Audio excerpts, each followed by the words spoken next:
affirm that the evidence you shall give relative to the cause now under consideration shall be the whole truth and nothing but the truth under the claims of the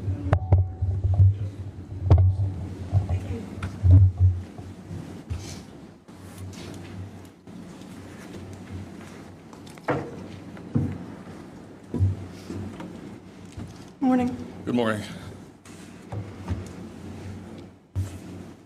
What's your name? Joseph Ferlazzo? Joseph Ferlazzo. Yes? You're the defendant in this case, correct? Correct. So, Joseph, we're going to take things one subject at a time, okay? Very good. How are you feeling this morning? Very nervous, very anxious, very tired. Yeah. Okay. Reaches a point where you feel you need a break, let us know, please. Yes. So let's start with some easy information. Where were you born? I was born in Pennsylvania, in Reading, Pennsylvania. Is that where you grew up? Yes, that is where I grew up.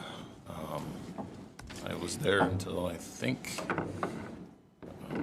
maybe 11 or 12 years old. Everybody hear him? Can you hear me? Yeah, move the mic closer, please. Can you hear me now? Better?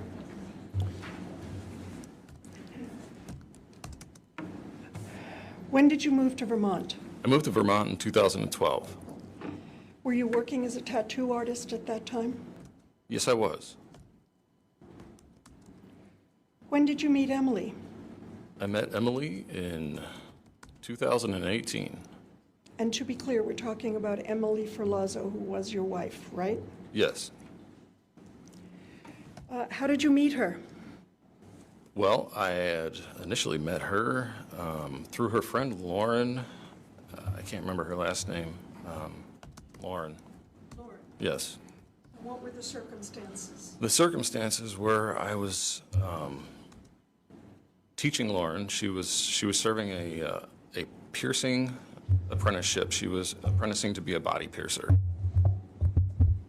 And you were giving her lessons Right. on how to do that? That's correct. Yes, she was. She was apprenticing under me to learn how to do all body piercings. And was Emily with her?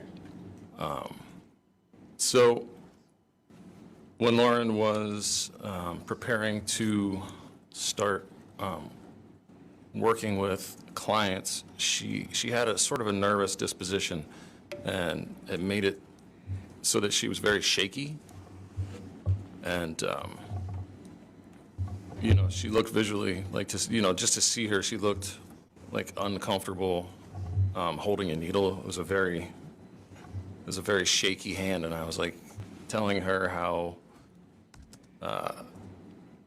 working with the shop's clientele wasn't going to happen until she was more comfortable. So I suggested to have some friends, people that she was more comfortable around, and What do you mean? in hopes that she would stop shaking and would be able to do a nice, steady, precise piercing.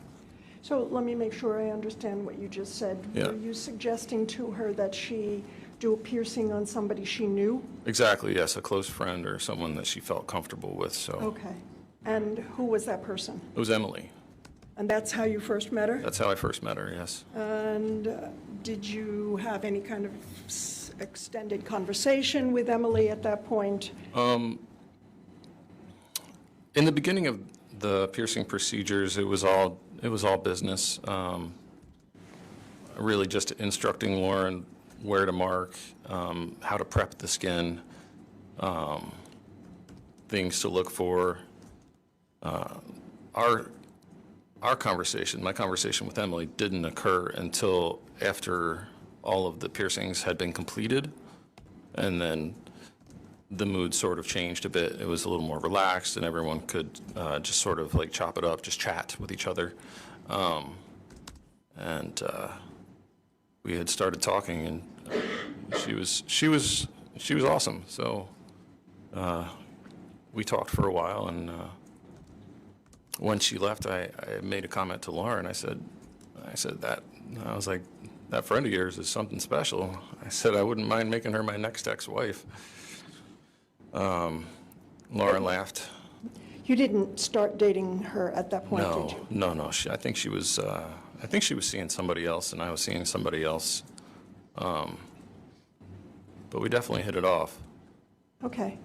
So how did it come about that you met Emily again? I had moved to Maine for a little while in 2019.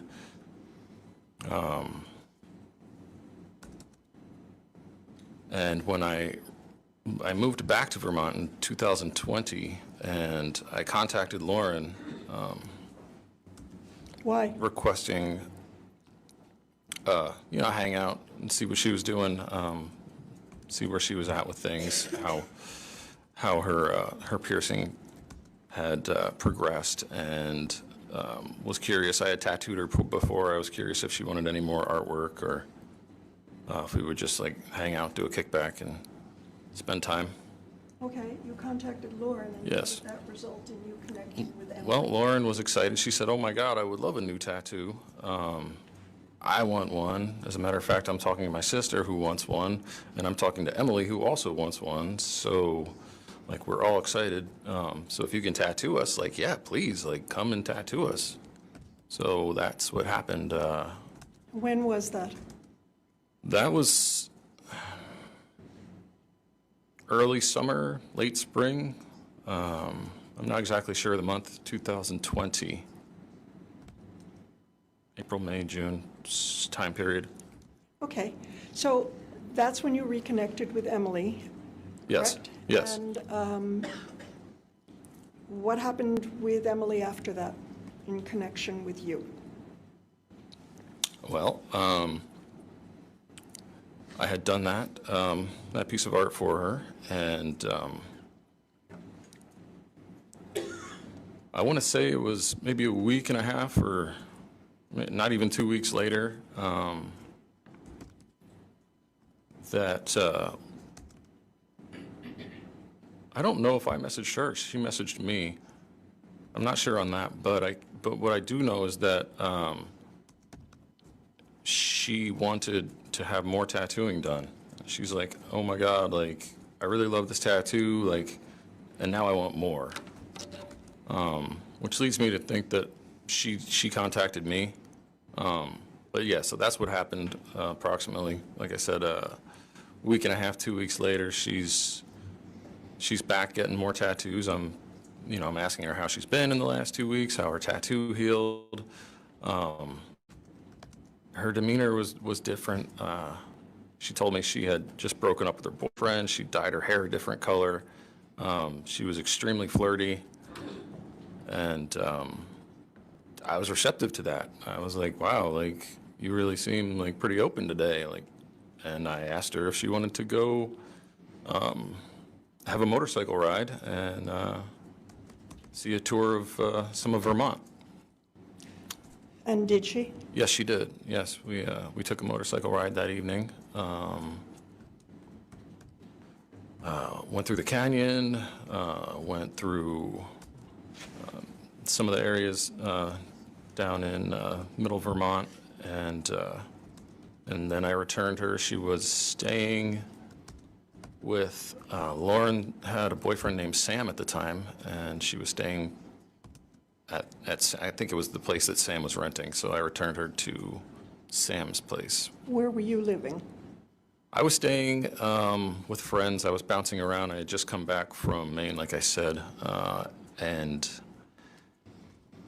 I was bouncing between my friend Spencer Lemon's house, which everyone met a couple days ago. You guys met Spencer Lemon's. So him and my friend Sarah, who's in the court today, I was staying with her.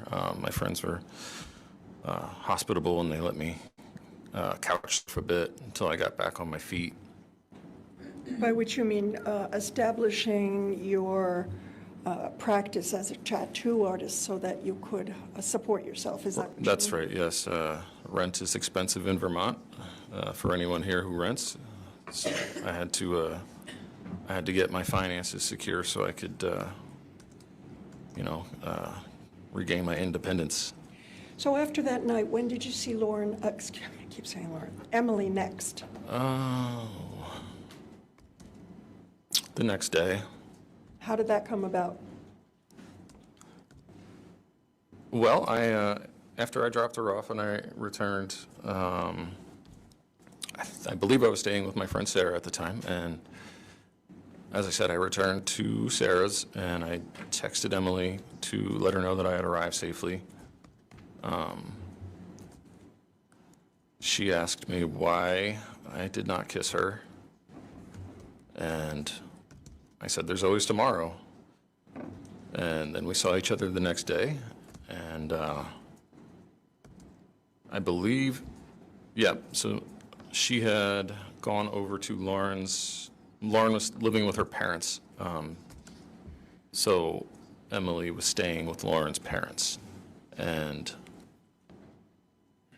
we went, hung out, strolled around their property. They had like a hammock. We like sat in the hammock and just like watched the sun go down, just talked, smoked a little marijuana, and just relaxed and hung out. And after that, did you continue to see Emily? Yes, I did.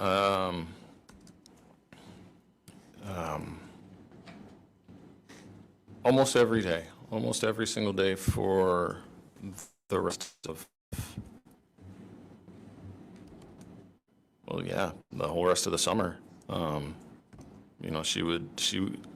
Technically Emily was living in New Hampshire with her parents, but she would visit Vermont, like I said, almost every single day. So she would either stay with Lauren or Sam, or she would get a hotel room, or she would stay with me if I would be staying at my friend Spencer's house. So the rest of the summer we were together. You were together. Yeah, it was very magnetic. Like we were stuck to each other. Magnetic? Magnetic. And how would you describe your relationship besides magnetic? Euphoric. You were happy? I was happy. Why? We just clicked. I feel like we were both just kind of traveling the same wavelength. So she's was a good bit younger than you, right? That is correct.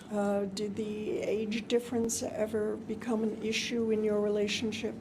If it was an issue, it was really just two onlookers, our friends. Some of our friends had opinions about relationships with an age difference. But to me personally, no, I did not have an issue. We got along very well, and I just told my friends, like, it is what it is. Like, it's going good, so. Everything was good. Right. And did there come a point where you and Emily decided to get married? Yes. How did that happen? Well, that happened at the end of the summer. I want to say it was somewhere around August. There was finally enough money in the account to afford first, last, and security, and we found an apartment. Actually, she found the apartment. We were looking at several places, and then she had just, out of happenstance, just found an ad that was recently put on. She called the number. The guy was like, actually there. He's like, "I'm here right now. Just come over right now." We just sort of fell into it, and we liked the place. And I said, if you lived in Vermont, we could definitely see each other a lot more. You wouldn't have to travel back and forth to New Hampshire. And she jumped at it. So we moved in together in August.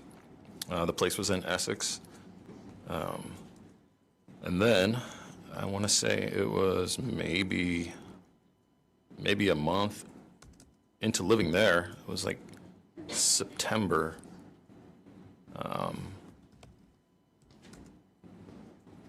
I don't exactly remember what I was doing, or if I had stepped out, or if I had just come back, or if I was working with someone, and then I just remember I came into the kitchen and she had this look on her face, and I was like, what's going on with you? And she breaks out into this huge smile, and she pulls out this ring and a card, and she hands me the ring, and I read the card, and it says, will you marry me? Check yes or no, and there's 2 check boxes with a yes and a no next to them. And then I look up, and she's like filming me.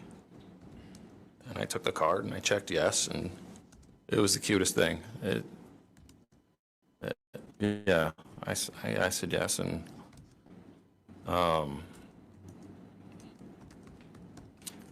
was my first time ever being proposed to, so So you were happy? I was happy. And did she seem to be happy? Yes, she was. And during these first few months of your relationship, what I've already asked you, you said it was euphoric and you were both happy, right? Yes, that's right. What's the matter? You're looking a little... Yeah, I'm feeling very emotional right now.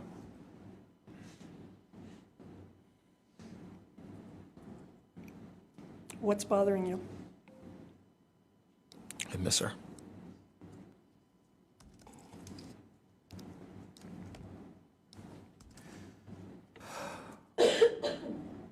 Let me know when you're ready to start again. I'm okay. You're okay? I'm okay. So you said that Yes. in September, In September, you and she decided to get married. that's right. And when did you get married? We got married on October 10th, 2020. So what had happened is we sat down and had a conversation about what dates we thought were going to work. And after the conversation, I reached out to a friend of mine by the name of Teresa, who was an ordained minister, and when I messaged Teresa, I said, hey, can I call you and can we talk? So I call her and I ask her if she'd be interested in marrying Emily and I. And she said that she would happily do it. And I told her the dates, and she's like, yeah, like that's a couple of weeks away. Like let's go for it. So we did. We got married Where? in Burlington. Well, we've seen the photo, your wedding photo. Yes, I saw it. Was it yesterday or?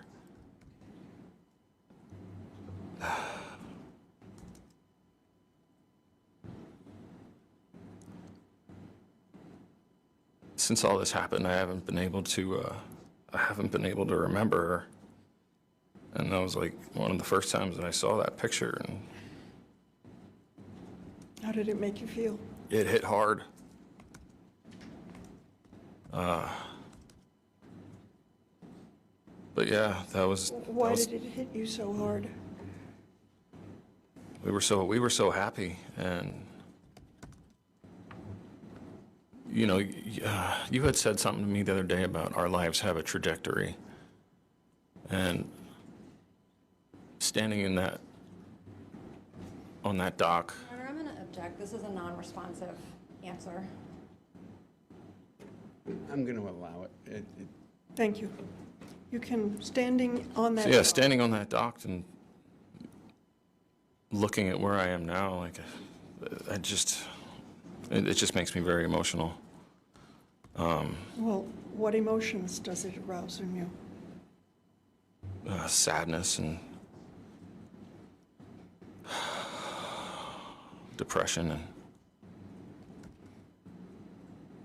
just pain, heartache. Yeah. Okay. But- So you got married Yes, in we did. Burlington. Yes, we got married in Burlington. It looked from the photo that you were down at the waterside. We were actually, we had snuck out onto one of the floating docks, and we were in Lake Champlain. And we had a small ceremony. It was Teresa, Emily, myself, and Lauren. That was it? That was it. Okay. And I think you said you had rented the apartment in Essex. Yes, that's right. Okay. So how did things go with your relationship after you got married? It was pretty normal stuff.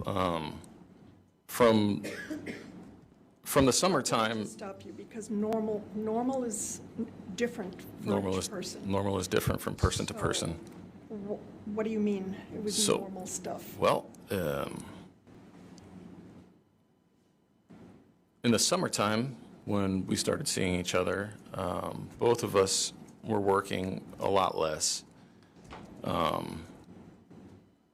And then as it came into fall, she had gotten a job at UVM as a CNA, and she was working more, and I took the opportunity to work more. And let me just stop you. Were you working at a tattoo shop at this point, or working self-employed? I was self-employed, and So where did you do the tattoos? I did tattooing at the apartment in Essex. It was very large, and one of the rooms had lots of big windows, so it was a great room to set up as a studio. Did there come a time when surveillance camera was installed in that room? Yes. After some time of Emily observing me working with clients, she thought it would be a good idea if she were to get a ring A ring camera? for the studio room. Why? Well, to keep an eye in case anything happened, if anyone were to like pass out, or if I was to flirt with a client, or say something got stolen on a bathroom break, just reasons for having a security like a surveillance camera. Okay, so I interrupted you. You said that you and she both started working more. Right. And in terms of your relationship, how did it go? Well, so our relationship started out as a lot of relationships do, and it was more of just like a verbal contract, right? And by that I mean like what we're going to do, what we're not going to do. I apologize for interrupting. I'm specifically asking if your relationship continued as happy as it was in the beginning. Well, I think what I'm getting at is the relationship had changed a little bit from when I met her, I was polyamorous, and then she asked me to be monogamous, and I said that I would be monogamous with a polyamorous clause. After the monogamy had run its course, then we would just switch to polyamory. Were you monogamous for the most part during your marriage with Emily? I was monogamous for the duration of the summer of 2020, and when we started seeing other people is when we switched over to a polyamorous relationship. So let me ask you this. Was this polyamorous, monogamous, a source of tension between you and Emily? Well, the source of tension was that with polyamory, you have to be very communicative. Like, you have to talk to each other. I'm going to be here with so-and-so. I'm going to be there with so-and-so, right? Like, just who I'm going to be with, where I'm going to be. Just safe practices all around. Using protection so everyone can, stay in good health. It sounds like this is not something Emily would have chosen, correct? Well, I want to say that it was her idea to be monogamous because she did say to me, I don't want to share you and I don't want you to share me. Which I said, that's only going to last so long until you find someone that you're interested in, and then I will find someone that I'm interested in, and then we'll just have, whether it's group interactions or if it's separate interactions. Putting aside this tension that may or may not have existed about the sexuality of your and Emily's relationship, Right? how did the rest of your relationship go with her? Well, there was obvious flaws to the communication breakdown, and it started to spur arguments. I left my device open for her to see who I was talking to. Your phone, My phone. yes. And it led to, it led to violence and Well, explain what you mean like by physical abuse started coming into our relationship, where she would go through my phone and then respond by beating on me. Do you remember the first time that may have happened? Yes, I do. Tell me about that, please. Well, I put my phone on the charger, and she invited me to watch a season of whatever show that she was binging, so that we would sort of both be versed in the show and we could sort of talk about it. So I said, yeah, I'll watch this show, and we'll talk about it later. So she wandered off and took my phone, gave it an examination, and when she came back from the examination, I was still sitting in a chair in front of the television, and she walked up to me and she threw my phone, and it hit me in the side of my face. And I turned to look at her, and she just started in with like a flurry of like punches, just hitting me in my head. And Closed hand, yeah, closed fists. what side of your head? Both fists? She was on my right side. Yeah, both fists. Yeah. So first she threw your phone at you and it Yeah. hit you in the head. Yeah, right here. What did you do? I was shocked. It was the first time that I've ever seen that side of her. So, and then the punches started coming in, so I just naturally like defend myself. I block the punches, and I sort of find my way out of the chair, and she wasn't stopping, so I had to physically like catch her arms, and I had to hold her arms by her sides until she sort of ran out of steam, just restraining her. Was she saying anything to you while this was happening? Yeah, just really, she was really angry. So, you're a fucking asshole. I don't want to. Do I have to swear? Do I have to I quote? want you to say what she said. Yeah. Okay. Yeah, she would say, you're a fucking asshole. I can't believe you're still fucking talking to this bitch. You told me you were gonna stop talking to her. And it was a friend of mine that I'd known for years, and I told her that I would stop being physical with this friend, and that our relationship wasn't going to dissolve because we were friends since 2014, just with respect to the monogamy that Emily had requested, I stopped being physical with her. So Emily was saying that she was angry. Was she angry? Yes, she was. Yes, she was very angry. Yes, she was assaulting me. So she was verbally Verbally. angry Yes. and physically Yes, ma'am. hitting you. Yes, physically. And did you ever hit her back? No, ma'am. So you took her by the arms. Yes. And did she calm down? Yeah. Yes. After a bit of time, she had calmed down, and when she finally stopped yelling, I opened up communication to tell her that I wasn't I wasn't continuing a sexual relationship with Victoria like I had previously said, that it was strictly friendship, only platonic, and there was no reason for her to be upset. Like, her and I were very physical. We were always together. Like, Who are you talking about? Emily, yeah, You and like Emily were very Emily and I had there was no issues where I wanted to, at that moment, like at that time, like I didn't want to be with anybody else. Okay.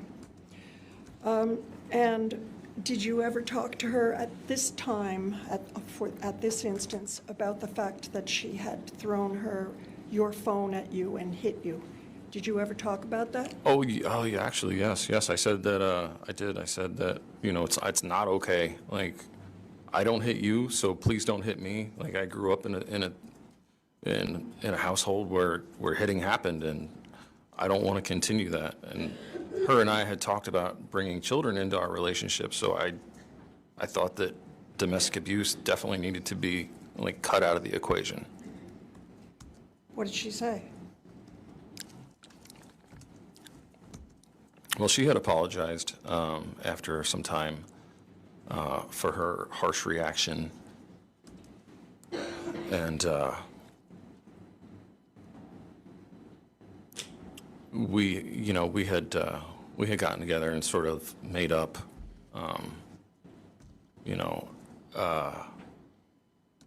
physically, emotionally. I think that we got to a place where it didn't happen again, for some time.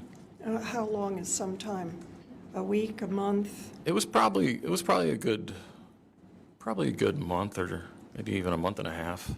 And I forgot to ask you, approximately when did this incident happen?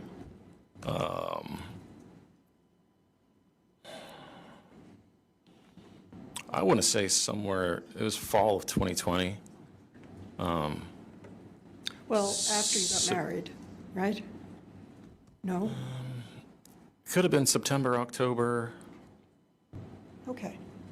So fall of 2020 Yeah, was fall. the first time Yes, right. that you had seen, as you put it, this side of Emily. Exactly. And so I just asked you when, if ever, did another incident occur where you saw this side of her? Right. Yes, there was more incidents from that point moving forward. And I want to say it was, if we were in September, October, November, yeah, I want to say probably maybe late October, early November, if I'm thinking on the calendar. Hard to say exactly, but there was another instance where I recall I was sitting on the bed in our bedroom, and I was sending a text message. Actually, I think it was an Instagram message. But I was messaging a client that I was interested in more than a professional relationship with, and Emily came in and she saw I was sending like a GIF or a GIF, however, and people say it differently, but yeah, like a short video clip, and when Emily came into the room, she had her laptop computer, and she saw what I was doing, and she assaulted me with her laptop. What does that mean, she assaulted you? She jumped on the bed and struck me in the head. Like, she hit me. She had the laptop and she hit me with it. Where? In my head. What part of your head? Like the back of my head on the right side, I guess. Did she say anything? Yeah, she said things like, "You're a piece of shit," and you,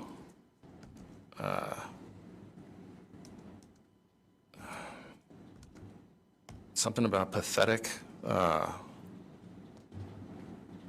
I don't remember a whole lot of other verbiage, but Did she do anything else physical other than hit you in the back of the head with her laptop?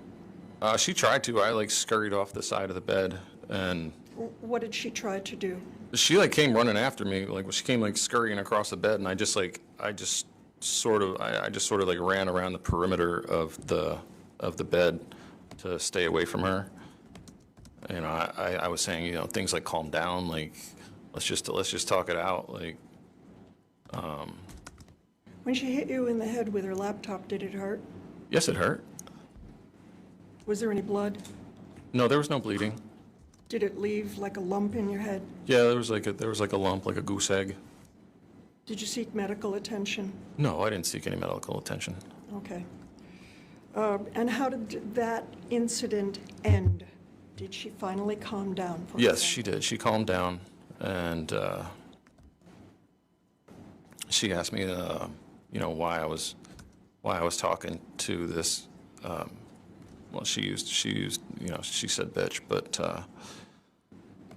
I told her that, you know, I had interest, and you know, if she wanted to talk about it further, you know, the door was open for communication, and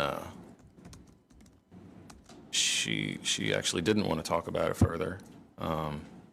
She just wanted to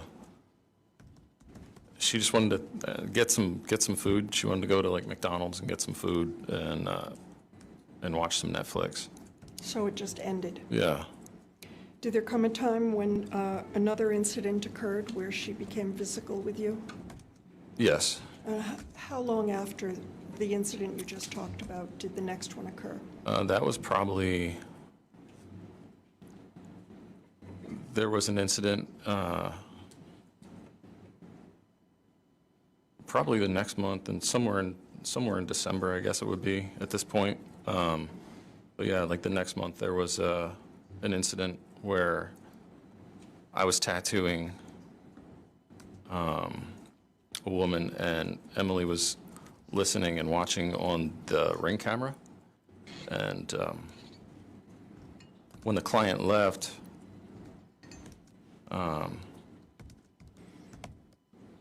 she came in, and so I tattoo people on like a fold-out. What does that mean? Essentially, it's a massage table, but it's like a large padded fold-out table that a person will lie on to get tattoos and whatnot. Emily had come into the room and like flipped the table onto its side, like threw it on the floor. I had a workstation set up with a bunch of tattoo pigment. Essentially, people will call it ink, but it's you know, different colored tattoo pigments. She like knocks everything onto the ground and comes over and starts slapping me. Open palm? Yeah, she had an open palm. She slapped my face, and well, see what had happened is I had unplugged the Ring camera. I was done being watched and scrutinized for my conversation with my friends. So I unplugged the camera, and Emily did not like it, and she came in and assaulted me.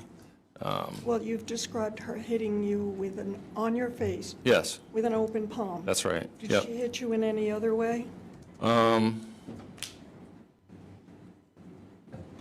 think there was like some, you know, she like pounded on me with like a closed fist, like on my chest. Let me stop you for a second. Yeah.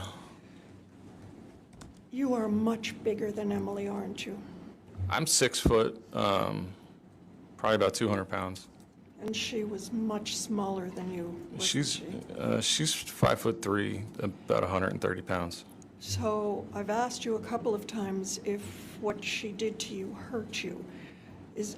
Explain to us how a woman who's that much smaller than you can actually inflict pain. Well, I think my nervous system is working pretty well because if someone hits me, I feel it and I have a pain response. She hit hard. She wasn't.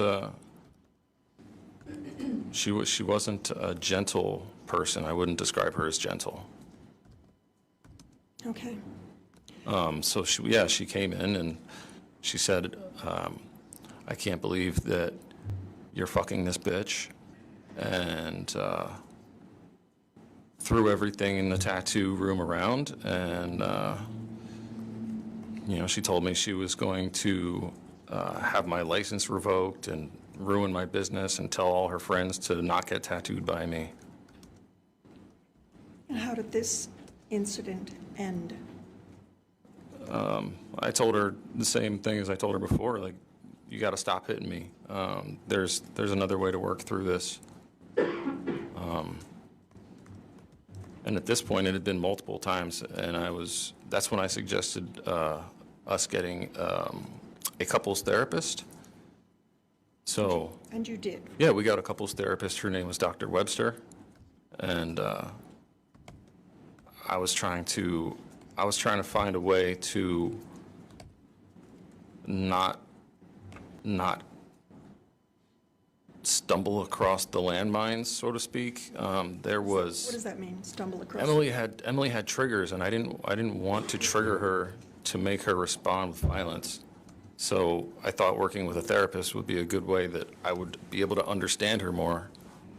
Like I said, we were talking a lot about introducing a child, and I thought if you're going to hit me, you're going to hit the child. I'd seen her kick my dog on occasion, and I was like, I was in love with her, and I wanted to move forward with our relationship and have a baby, and I was scared for the baby. So the therapist was the natural choice. Give us the tools that we need to have a healthy, safe space. So after you and Emily started seeing a therapist, did she or did she not continue to hit you? She did. She did. We set up Zoom sessions with Dr. Webster. This was during COVID? Yes, this was during COVID. And then also there was, excuse me, Dr. Webster was located in Vermont and then moved to Massachusetts, so also the distance that we just continued to have Zoom sessions instead of going to seek her out in an office setting. But you said notwithstanding your and Emily having couples counseling, she continued to hit you. That's correct, Do yes. you remember the next time that she hit you? There was an incident that I do remember her assaulting me with a wine bottle. And that time was very strange to me because there was she didn't say anything. There was no swearing, there was no nothing. Like, it was odd. I got a glass of wine. Let me stop you. Yes.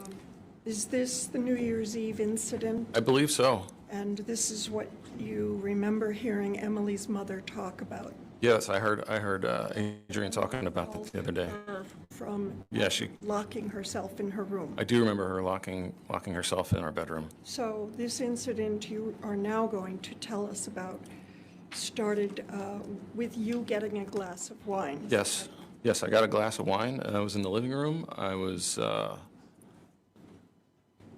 sending a message to someone, I don't remember who, and Emily had walked past me, looked at what I was doing, retrieved the wine bottle. Was it empty, full? It was like half full. Okay. Was a cork in it? Yes.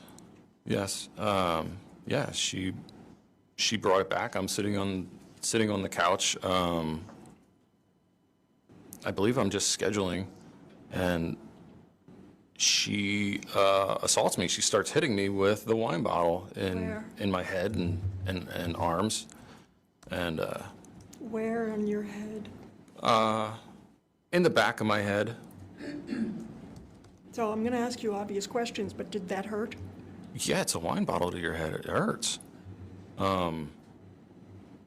Yes. And then you said she hit you on other places in your body with the wine bottle? Yes. Yes. On my arms, I put my arms up to not get any more blows to the head, and I saw an opportunity, so I wrestled the bottle away from her, and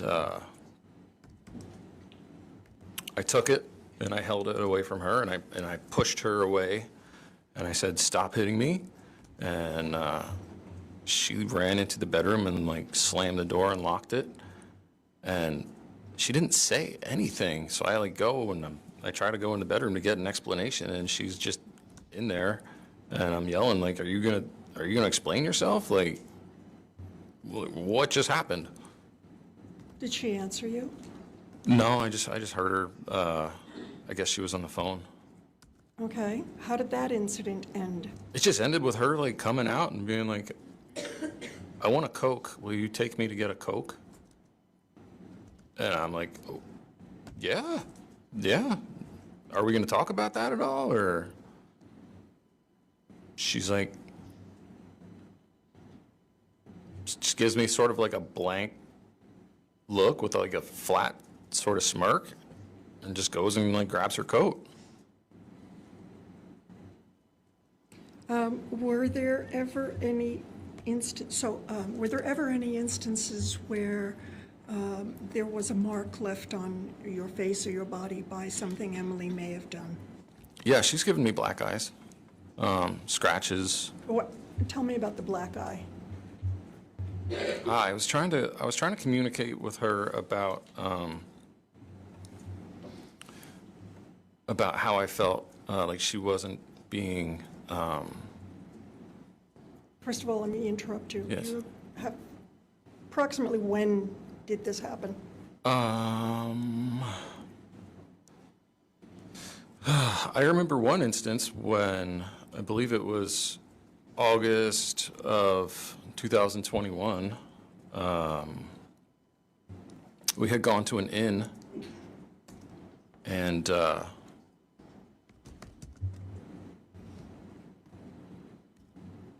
I had asked her about,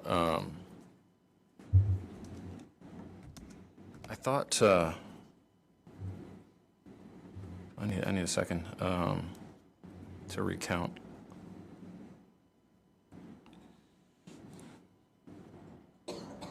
Okay, that's what it was. Okay. So I thought that she wasn't being responsible with, so our arrangement, our polyamorous arrangement sort of requires that we stay safe.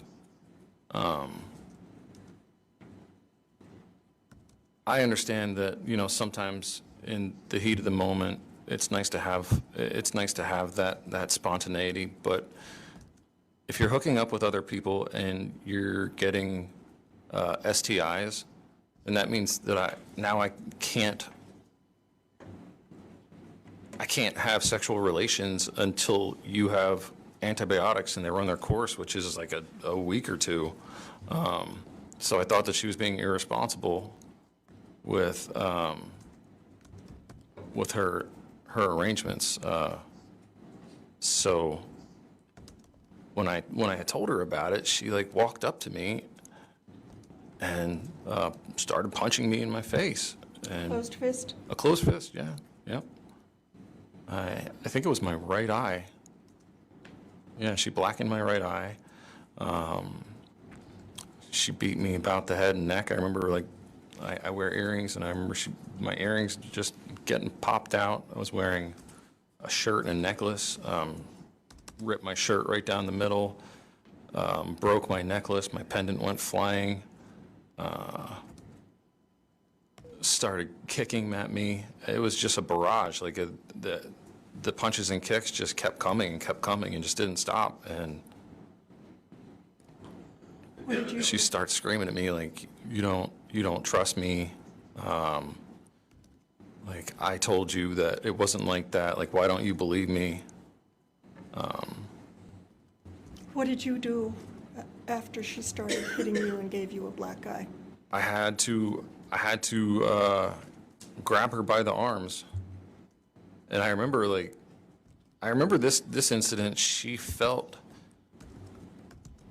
I don't know exactly how to describe it. It felt like she started doing steroids, like, or something. Like, she had so much strength that I had to hold her so tightly that I almost thought that I couldn't even hold her. Like, she was like sweating and flailing and cursing, and it was an event. It was a crazy event. But I had to like hold her down, and I had to like lay on top of her and like hold her down bodily and wait. It was minutes for her to run out of steam. Did you hit her back? No, I just held her down and waited for her to cool off. And when she cooled off, what, if any, conversation did you and she have? Well, I told her that somewhere in the fray, like one of the lamps got broken. The table was knocked over. I think there might have been some like damage to the table, and you know, I definitely suggested that we make another session with Dr. Webster immediately, and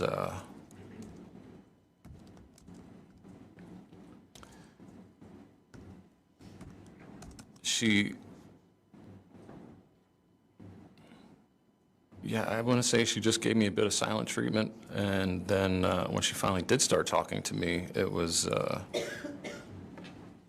things like, why don't you believe like what I say, like, and I just want you to believe what I say. So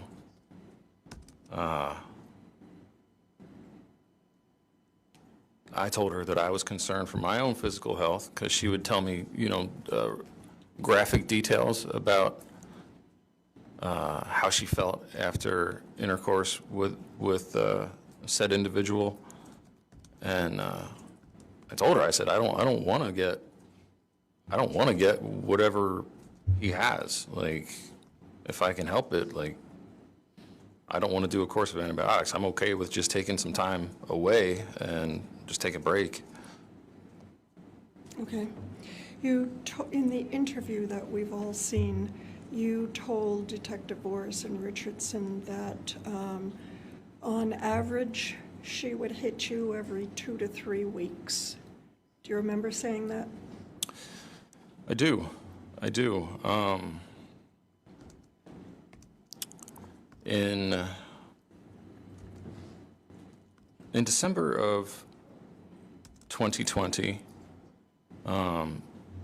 we had started a project, a tiny home project. We were following on social media a number of couples that were doing bus builds. So that's where you take like a small shuttle, well, actually any size of shuttle bus, or any size bus actually at all. But we chose a shuttle bus. We were looking at vans, initially large vans, but a shuttle bus is just larger. As I said, we're following these couples, and they're traveling around and living out of their tiny homes that they built together. And like it just clicked. It was amazing. Like we were both like saw it and we're like, oh my God, we have to do this. Like said it like at the exact same time. And yeah, it was cool. So we started with a shuttle bus. We went and found one. I purchased it and brought it back to our apartment, and we started drawing up a floor plan and started building a tiny home bus life project. We also started a social media page. We called the bus Roaming Rosie. So that was the that was the name of the page, and like think I don't know if I had said this, but we had started following and talking with some of the other bus life people, and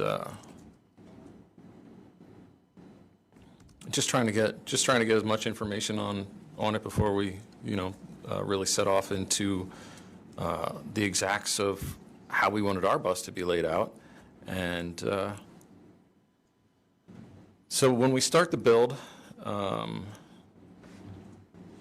I want to say that the bus is approximately 8 feet wide and 16 feet long for the living space. And that's a very close, a very close situation when having to work 2 people into a small space.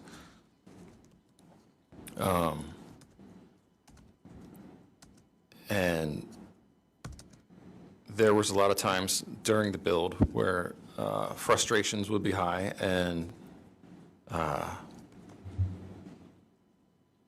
there was violence within the bus during the build. There was all right. So like there was multiple times, but for example, I was working on laying down the floor, and to make a bit of space, I would work on one end, and I would try to have her work on the other end, so we wouldn't bump into each other. She was applying tiles to the shower and the kitchen area, and she was using like a Gorilla Glue in a caulk gun. I don't know if anybody knows what that is, but a caulk gun is about, I don't know, 14 inches. It's like a metal. It pushes the caulk out of the tube. Well, actually, it was like a glue. It was like a Gorilla Glue that she was putting on the tiles and sticking them on. And I came and made a suggestion as to how to lay it out so she would have less overhang and have to do less cuts. And I don't know, she was frustrated and started cursing at me that, like, why didn't you fucking say something earlier? Like, you're such a piece of shit for just making me do this. And I told her, I said, you wanted to do it. And, she just said, fuck you, and started hitting me with the caulk gun. Where? Where did she hit you with the caulk gun? Well, I saw it coming, so I put my arm up, and she hit me in my forearm, like the side of the hand and the outer forearm. Once? No. This was probably 3 or 4 strikes. And what did you do? She grabbed the caulk gun, and I told her to go in the house and watch some Netflix or something. Told her it's not okay to hit. Is that what she did? Yes, she went inside and she. I believe she was watching Netflix. I didn't go in after her. Yeah, we were just taking a break to, kind of let her just get her, cool down from her frustration. So there were periods of time. So you got married in October of 2020. October of 2020. And over the year that you were married, you've described to us multiple incidents where Emily physically attacked you, right? Right. You haven't told us all about all of them, have you? Oh, they all just sort of blend together. But yeah, it's almost always the same. Either she'll have a disagreement about who I'm going to spend my time with, or if I'm spending too much time in the bus and not giving her enough attention, but it always just ends the same with her running up and punching me, trying to punch me in the face, punching me in my body and in my arms, my chest, and mostly a lot of arms, and I just block her to keep her back. Kicking me, she lashing out, just a lot of lashing out. She She had expressed to me that she was abused and raped multiple times, and she would have these fits where I think she would like close her eyes and shake, and I think that she was almost like reliving something. Calls for speculation. Oh, yeah, Saying what he thinks Emily is sustained. thinking. yeah. Oh, well, yeah, okay, I can't really speculate on what exactly she was thinking, but from my standpoint, watching a person with closed eyes shaking before they lash out and strike you made me think that way. So, you never contacted the police about any of the times that she assaulted you, did you? No, it's not their business. Not their business. That's a motto that you live your life by, isn't it? I'm an independent person. I'm a very private person. I don't want to dump my crap on other people. Where did you learn this philosophy? Growing up in the city, I'm from Pennsylvania. I lived in a city called Reading for a while. I lived in Philadelphia for a while. I lived in Lancaster for a while. I lived in Allentown for a while. These are all very populated cities when comparing to Vermont, which our biggest city in Vermont is Burlington, which isn't. It's not even an eighth of like the smallest city in Pennsylvania. So, when you grow up in the city, you mind your own business. Was this something that your family believed? Yes. And from whom did you hear this philosophy of nobody's business, keep it in the family? My whole family, grandparents, parents, siblings, aunts, uncles, like we all just, what happens here stays here. And you said earlier this morning that you were physically abused yourself growing up. Who was the Can we person approach? who? Yeah.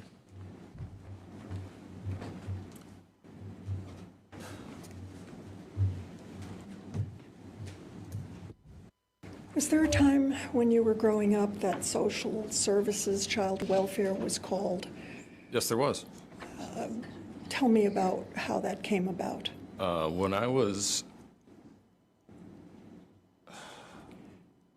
hard to say age, but I'm gonna probably estimate maybe between 6 and 8 years old.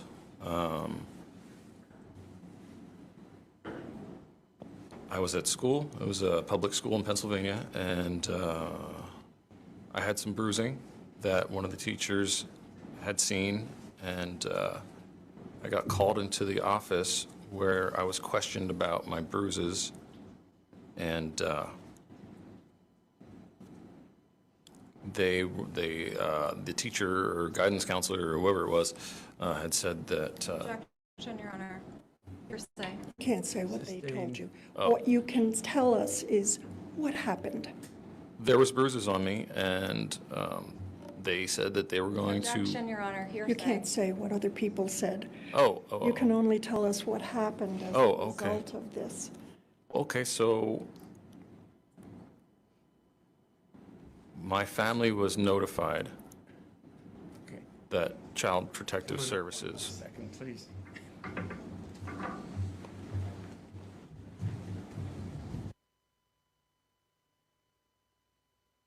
Those bruises on you. Physical discipline from my mother. I believe that they were hanger marks. Hanger? Yeah, from being hit with a hanger, a close hanger. Okay. On what parts of your body? My back and my arms.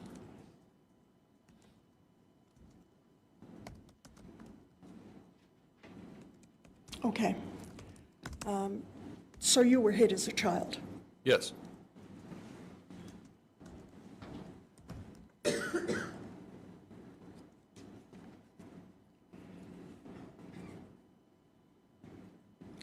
Were you ever taken out of the home as a result of Objection, Your this? Honor.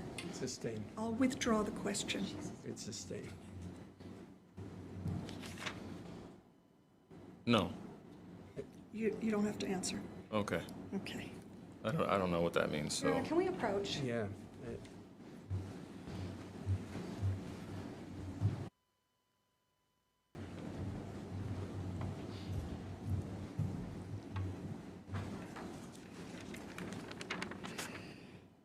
So I think you already testified that it was from your family and your growing up in cities Right. that you learned what happens in the family stays in the family. That's right.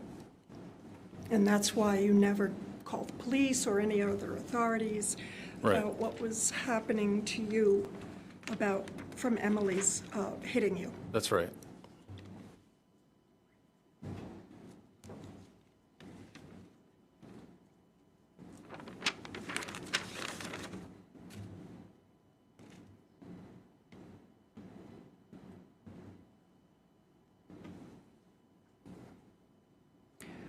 I think it's been testified, but I want to ask you directly. You and Emily considered divorcing at various times over the year that you were married. Is that a fair statement? Yes. Both of you individually? Yes. You saw an attorney about getting a divorce? I never saw an attorney. Oh, okay. But you thought about it? Yeah, so, well, I had gone and gotten papers from the courthouse multiple times. You did? Yes. And do you know if Emily ever considered divorce? Sometimes I would be pushing for it, sometimes she would be pushing for it. We always would reconcile. Okay. Why did you consider divorce? Well, I wanted her to be more responsible with her financial obligations. I wanted her to pay for her own vehicle, her own insurance, her own cell phone plan, her own credit cards. I said I was fine paying for the food, but she had to step up and pay her bills that she came into the relationship with. So you didn't mention that her hitting you was a reason why you might want to get a divorce, did you? No, she never hurt me. Well, you told us that she hurt you. Well, she never caused severe physical injury that I wasn't going to recover from. It was just kind of normal stuff. Like I got hit when she got frustrated, and I was trying to figure out ways that we could work on her triggers. So we worked with the therapist. We did things like have pillow fights instead. Like I would just give her a pillow to hit me with, or hit Remy with, because, she could swing away and she wasn't going to hurt us with a pillow. So you just testified that it was normal for to lash out physically when a person gets frustrated. Oh, all right. It might not be normal for everyone, but most of my relationships, the women in my life, have been aggressive and I guess I could say physically abusive. So you tolerated being hit? Yes. Am I hearing you? Yes.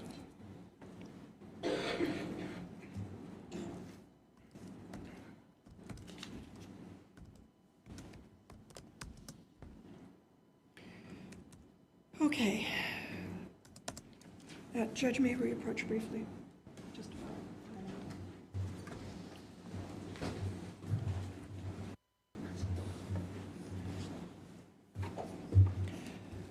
okay. So I want to talk to you now about the weekend of October 16th. You ready? Yeah. Yeah. Yes. Okay. Where had you and Emily been living prior to that weekend?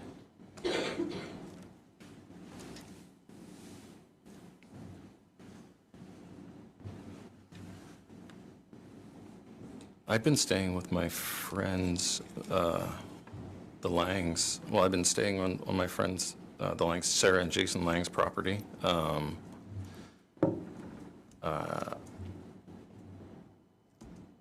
Living in our tiny home bus that we were building. That was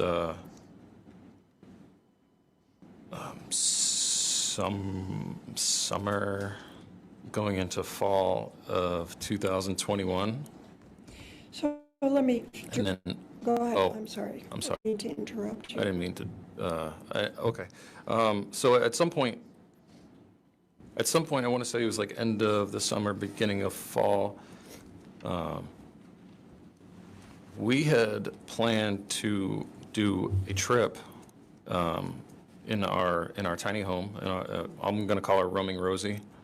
So we were going to take Rosie and have a trip where we would be living remotely, sort of off grid, and there was a plan to put a solar power, like a solar power system into Rosie. Emily was very interested in having the ability to charge her cell phone, so she could watch Netflix and you know, just have some creature comforts while being off grid. So she said she was going to pay for the solar setup, batteries, converters, panels. She said that her stepfather, David, would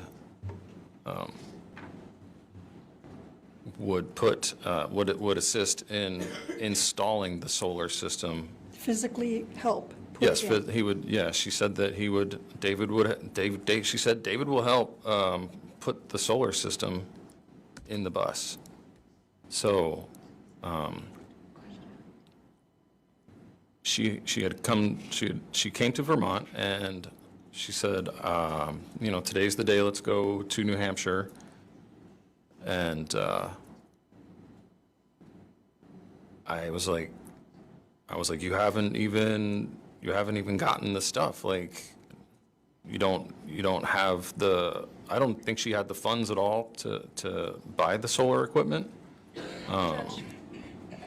The question was, what, This I want to is talk to you about the responsive 16th. To the, Oh, yeah, so I was sorry. The question was, where were you living at that time? Oh, so we were in New Hampshire for the reasons that I was just talking about. And You were just giving us a background of how it came about. yeah, that you was, Let me just finish the question. I'm sorry. That you were staying with the Basses. Yes, Okay. yes. And how long had you been staying with them? I think that I came to New Hampshire in September of 2021. I remember Adrian saying something about it the other day, and I can't really remember fully, but that sounds sort of accurate. So yes, staying in New Hampshire with the Basses. When we left for our trip to Vermont. Okay.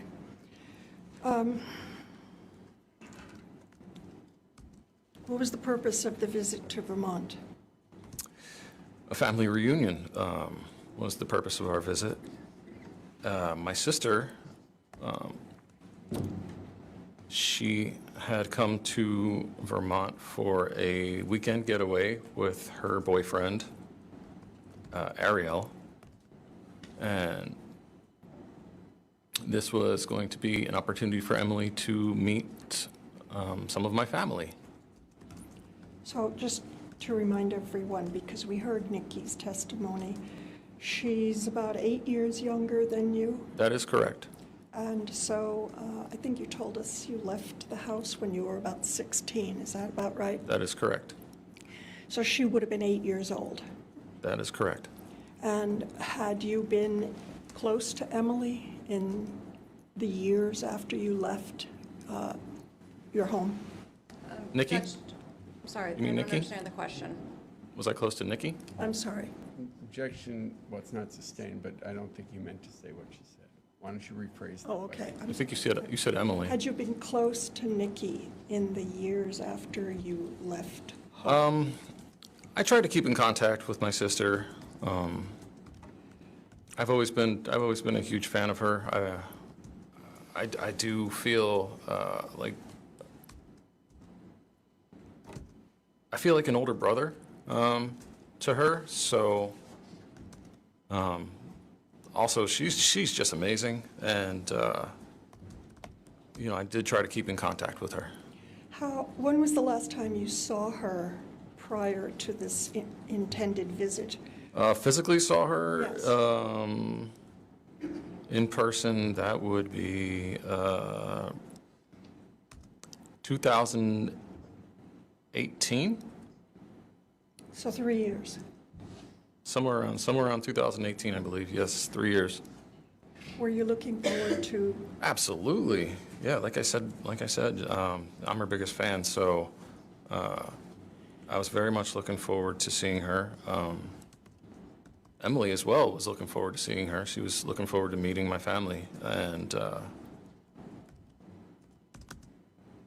so you were both looking forward to the trip? exactly, yes, we were both very excited to go on the trip. We'd been working on Rosie for a while, and very excited to try it out.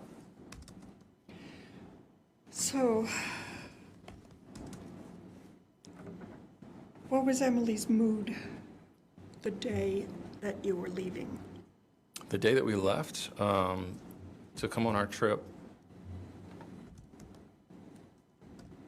Yes. I'm just thinking, sorry. There's, in the morning, we woke up, she was happy, very happy, very excited, maybe a little anxious. Anxious about what? Objection, Your Honor. Mr. Ferlazzo does not know what Emily was anxious about. That's true. What are you basing what did you observe? I observed her being anxious to meet my family. Okay. That's fine. And we've heard testimony that you didn't actually leave New Hampshire until late in the afternoon, maybe early evening. Is that right? Do you remember? Yes, there was like a PowerPoint that said we left New Hampshire sometime like 3 in the afternoon-ish. What were you doing during that day? Well, we woke up in the morning. I remember she made me some coffee. I believe we made breakfast together. And then just sort of putting things away. So we were going to drive Rosie, and wanted to stow everything appropriately so nothing was going to like fall out and hit her or Remington as we drove. And who's Remington? Remington is our dog. Okay. Yeah, so we packed everything up tightly to prepare for the drive. We had to move some vehicle around. The bus is about 24, 27 feet in length-ish. I don't have an accurate, but it's a long vehicle, and there's a short driveway at the Bass's residence that spills out onto a sometimes heavily traveled road. So just moving things so we could leave efficiently. Okay. I know it's a little early, Judge, but I would like to take a break now. We can come back at 1:15.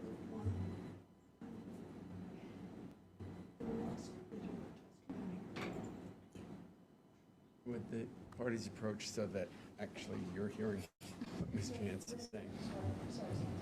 It seems like this is a good point to take our break. We'll come back at 12:50. We'll start up again. We'll take an hour break and resume the testimony with Mr. Ferlazzo. Please, again, warn, have a great lunch. Don't talk about the case. Don't learn anything or seek to learn anything about it.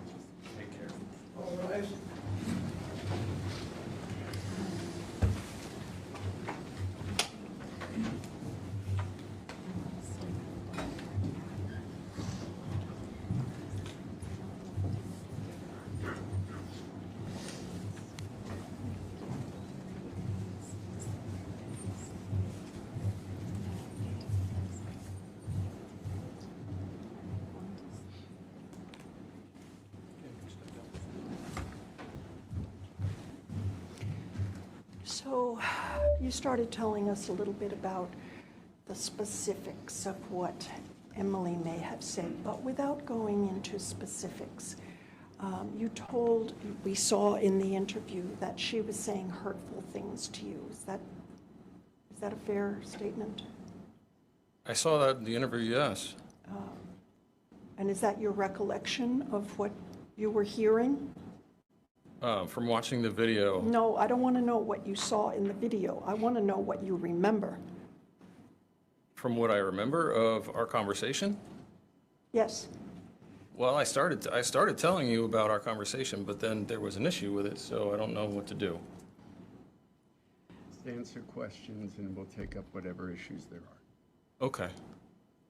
All right, yeah. So we had gotten to the point where there was a discussion of a dilemma, and when I inquired about it, she showed me on her device that she had typed a very lengthy in the Notes app. There was like a multiple page. I don't know what you call it, but it was labeled dilemma. So I was like, okay, well, it seems like you have something to talk about. But then she deleted the note. You saw that? Yeah, she deleted it, and she said, I'm not going to talk about it. So How were you feeling about this conversation? How did it make you feel? it made me feel like it was pages and pages, so it made me feel like she had something that needed to be expressed. And when she deleted it, I was like sort of shocked that something that took that much effort wasn't going to be brought to my attention. What happened next?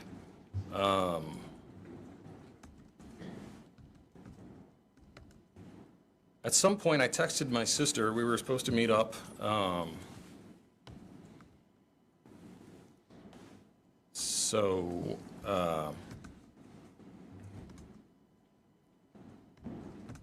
There was a bit more argument about how pathetic the bus was and how shitty the trip was, and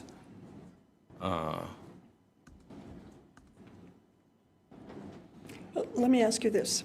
You started saying you texted your sister. yes. What did you text to your sister? I asked her when she was gonna be showing up, because we were eager to meet her, something to that effect. I can't really remember what I texted to my sister, but it was something to like, when are you gonna be here? We're here. And so did your sister meet up with you? Yes, she did. Where? She came to the condo and parked next to Rosie and came into Rosie. Was she alone? No, she wasn't. She was with her boyfriend, Ariel. Okay. And was Emily in Rosie with you? Yes, she was. So how long was Nikki there? And Nikki and Ariel? Nikki and Ariel came and stayed for, I would estimate, a half an hour. Okay. Did Emily participate in conversation with your sister? She greeted them, introduced herself, and then she sort of just sat quietly on the edge of the bed, not really engaging in any kind of conversation. And you and your sister, you talked? Yeah, we were just catching up on sort of current events, what was new with her, how it was great to see her, and then the introduction of Ariel. I had never met him before, so just trying to get a little backstory on how those two got together. So I think you said that, I don't remember what you said. How long was she in the camper? I would estimate a half an hour. And what happened after that? She invited us to come to their Airbnb, and then she left Rosie and went into her unit. And what did you do after that? After Nikki left? After Nikki left, Yep. I made another drink, had some more to smoke, questioned Emily on if she wanted to join. There was Nicole had said that they were going to watch Netflix, so that was like that was one of the options. I think she also said like there were some board games or something like that in the unit, so we could play cards or board games or watch Netflix and just hang out. So Okay. I asked Emily if she was interested in just going and having a kickback with Nikki and Ariel, and she said no. So she didn't go with you? No, she said she did not want to go in. So you went into Nikki's Airbnb? No, I did not. No, I did not. I told her that I wanted to go in because we came to spend time, and it started an argument, and there was a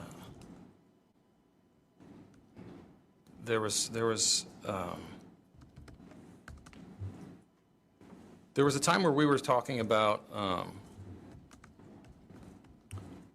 she had made a new acquaintance in Vermont, and Are you talking about a conversation you had that evening in the camper? yes, this is a conversation with Emily. And this is after Nikki left? Yes, Nikki left, and I invited Emily. I was like let's go hang out with them, and Right. she said I don't know if I want to. She said I don't know if I want to. She's like, this is pathetic. This is not what I want to be doing. I want to go. She had met someone, and she told me about Objection, using. Your Honor. Again, we're getting into hearsay, and I also don't know what the relevance is of this. Yeah. Okay. So the conversation you had, did it lead to an argument? Yeah, there was an argument because she wanted to go hang out with her friends, and I told her that she came on the trip, and she told me prior, earlier that day, she said she was here to meet my family, to hang out. So I was very confused, well, now you say you want to leave, but we just got here. So, So what did you do next?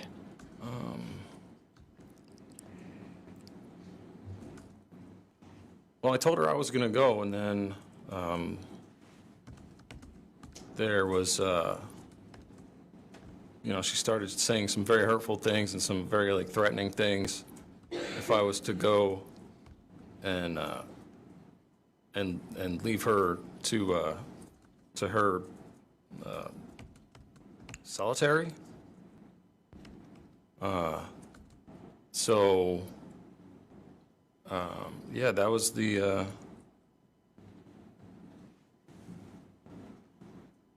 next thing that confused me, was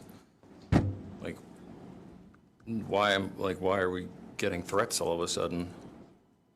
Do you have any idea about what time of night this was?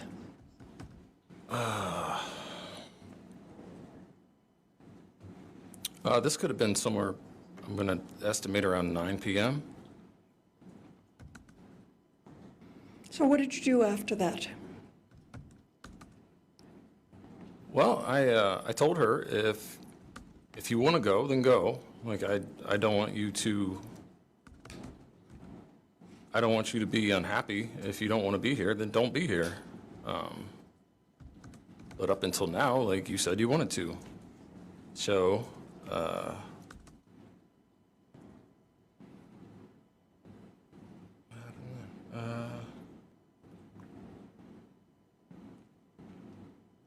I just need a moment.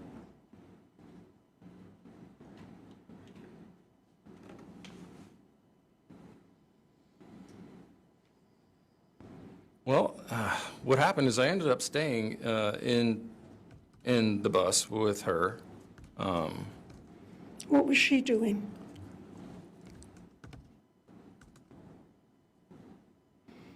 Well, she was having a fit, really. She was cussing and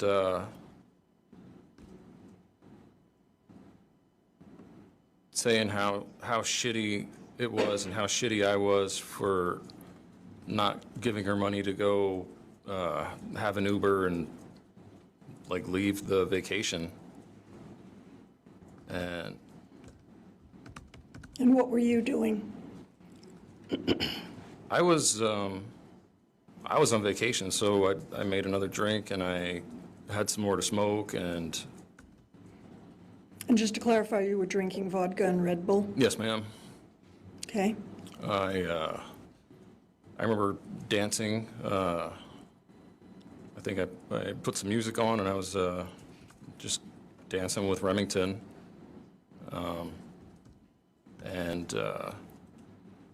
Yeah, just trying to enjoy the moment. Really, that's what I remember doing. And what happened? Well,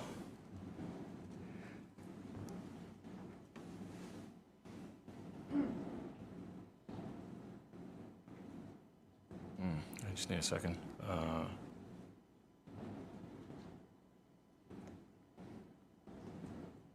So at some point,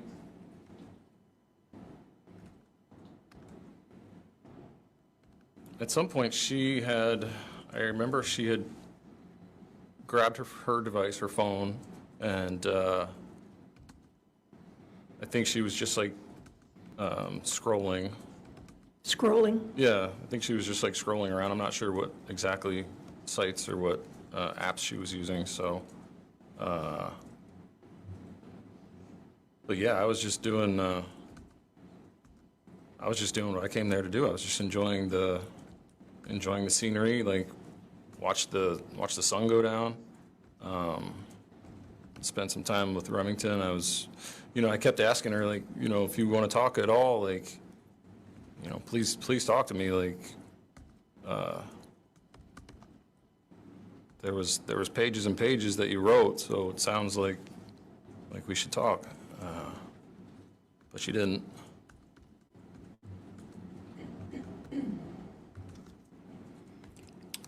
And then what happened?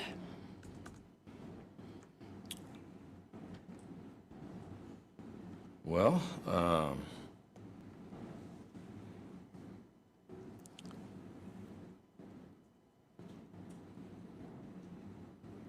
there was points where I would take Remington out to to do go potty or do her business, and Let me interrupt you. yeah. Was it dark by this time? Yeah, it started to get dark. That's what I was remembering, that it was starting to get dark, and I was getting concerned about taking Remy out. So I did like a rearrangement of the firearms, because I started carrying the Glock outside. It has tritium sights on it, so you can see in the dark. And that was, I had seen some, what I believe to be coyote. I like shone a flashlight and I saw a couple sets of eyes in the dark. So Remington's a pretty small dog, and I just wanted to be able to protect her. So the Glock is a gun that you typically carry? I don't typically carry that gun unless, I take it hunting, but it's not like a concealed carry. I will open carry it in a situation similar to what I just described, where I'm just taking the dog out to do her business. We were up on the top of the mountain, so I actually used to live there, so I've seen You know, I've seen bobcats, mountain lions, fox, coyote, you know, and they're brazen. Like I remember carrying groceries up those steps and actually having a coyote like confront me. So I just wanted to be able to protect Remington. So let me ask you, did you purchase that Glock? Yes, I did.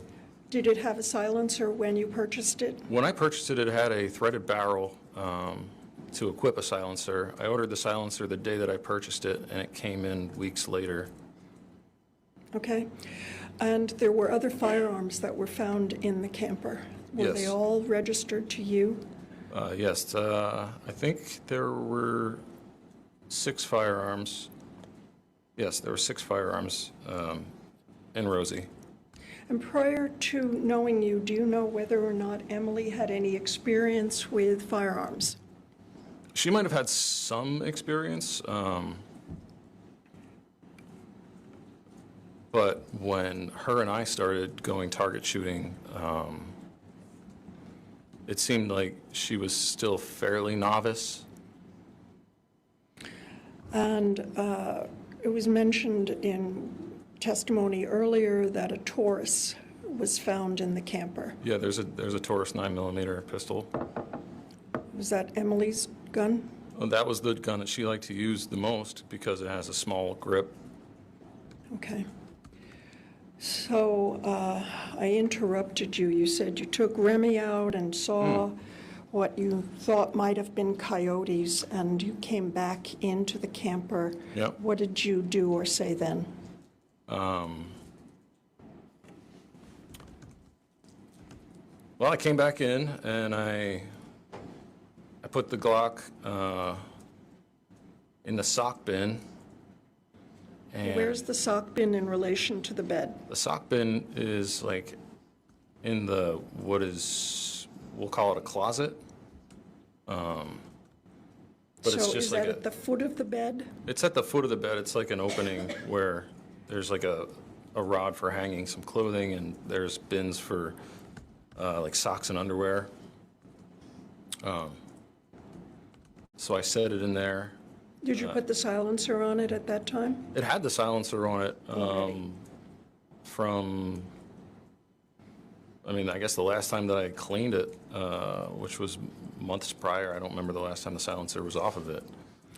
And did you say anything at all to Emily about the coyotes? I did. I said, "Oh my God, there's I saw 2, and that means like if you see 2, there's like a whole pack."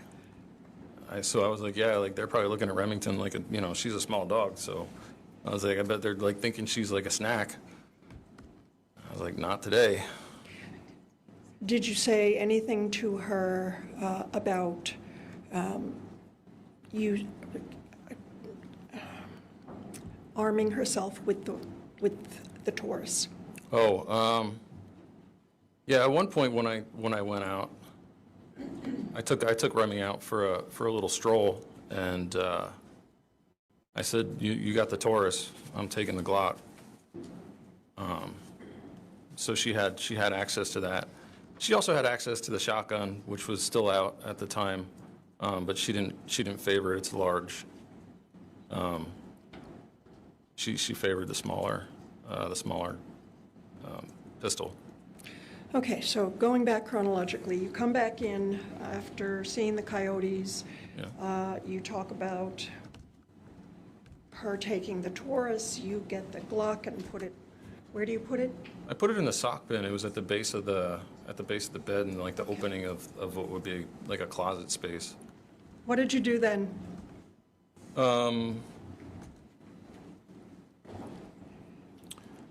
Same kind of thing, just continued to have some drinks, and it started getting dark, so I lit some candles, lit some incense.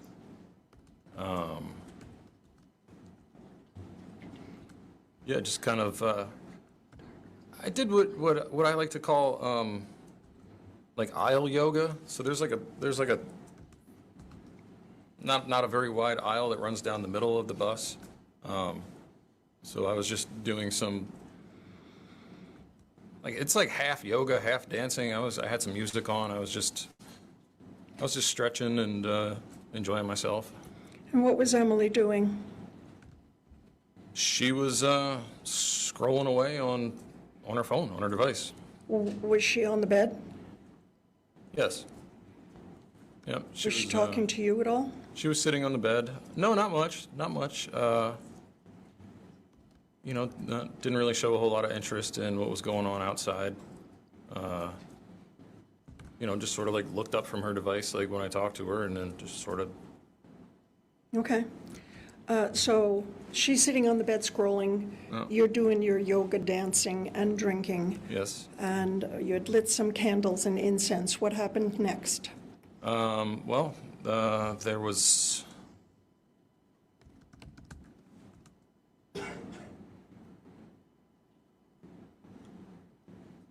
There was a point where Emily went from like sitting. She was sitting up, kind of like cross-legged, and then she went to like laying on her side,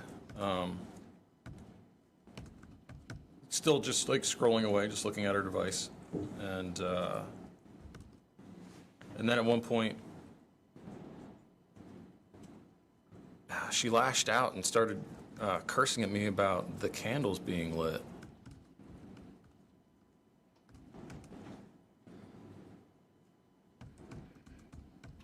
What did she do, if anything?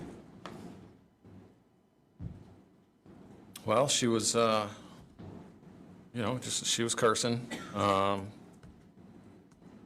know, I don't know. It wasn't really, in my opinion, it wasn't really bright, but she was cursing. I mean, the lighting wasn't overly bright. Right. I didn't turn any of the, we had like battery-powered LED lights, and none of those were on. It was just candlelight, so. Let me interrupt you there, just to ask you about, there's been testimony that Emily's phone was powered off and so was yours at some point that evening. Why was that? We turned our phones off to conserve battery life because we didn't have the ability to plug in. Okay, So, that's why. yeah. All right, so you didn't think it was overly bright in the camper? No, I didn't think it was overly bright. I think there might have been 5 to 7 candles lit. So How many? 5 to 7 candles lit. Okay, of varying sizes? All the candles were about the same size, like a large. Like a sort of, Yankee candle? Yankee candle, yeah. Like, so you're Yeah, gesturing, about... whatever it is. To 8 me, it inches, looks like about... 7, 8 How many, inches. you're saying about 7 or 8 inches tall? Yes. And what's the diameter? Possibly like a 4-inch diameter. Okay, so 7 or 8 of those large candles. Right. Yeah. And what happened? After her telling me to turn the fucking candles off, and I said it's not that bright, like you could always just roll over. She got up and ran at me and grabbed one of the candles, and it was like all I could do to like grab the lid of it and like put it on top of it, and she like pulled it away and started swinging it at me and hitting me with it. Where? She hit me in like my neck and head, and in my arms. You know, I was like blocking. I think she might have like hit me in the chest. But I like wrestled the candle away from her and like put it back on the counter. And then there was like a flurry of punches and kicks that she started punching and kicking me. And Where? in my shoulders and arms, my forearms. Closed fist? Yeah, closed fist, trying to punch my face. And I had to restrain her. I had to like physically grab her by her arms and like hold her arms down. And she kept kicking. She actually kicked Remy. and I like sort of turned myself sideways, and I like pushed her back to the side of the bed, and I told her that, you know, that we're not your punching bags, and You said what? I told her that we weren't her punching bags. We weren't. her punching bags. She kicked Remy, and she was kicking me and punching me, and I pushed her back, and I told Remy, I was like, yo, we're gonna take a walk. So you know I've asked you this question before. When she hit you with the candle, did it hurt you? Yeah, I don't know what that thing weighs, probably like 2 pounds or something. It's a heavy candle, and it hurt.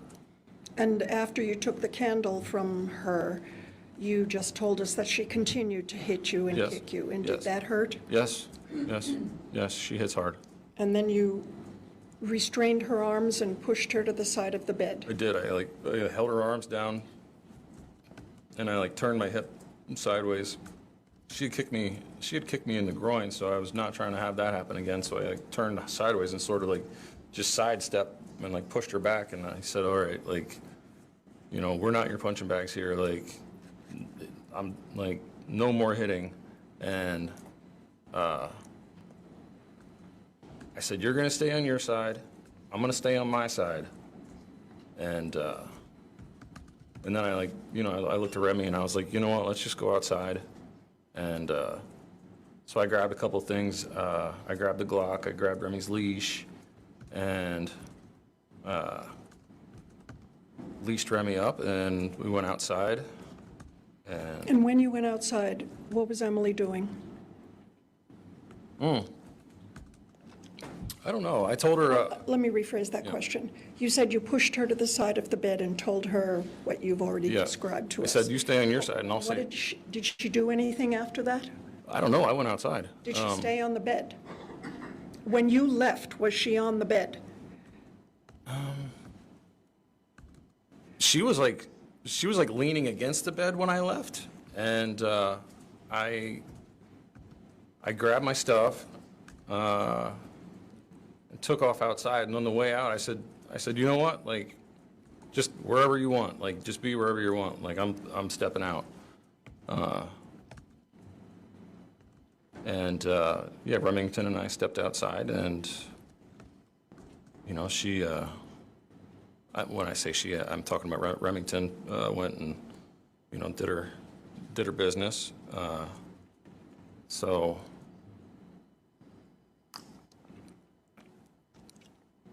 when I came back inside after letting Remy out, Emily was on the bed,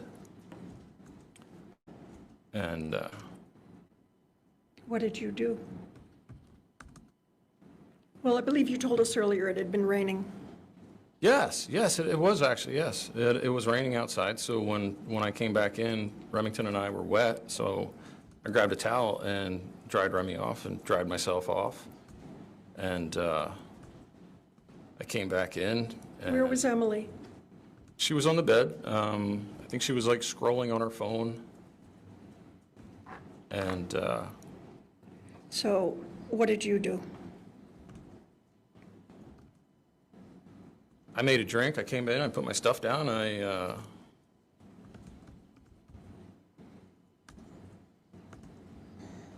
came in, made myself a drink, and had some more to smoke. Asked her if she was up for talking about why exactly she had a fit about the candlelight. And I don't know what she was saying. She was saying something, but it was just she was just muttering, so I couldn't really hear what she was saying. Okay, then what happened?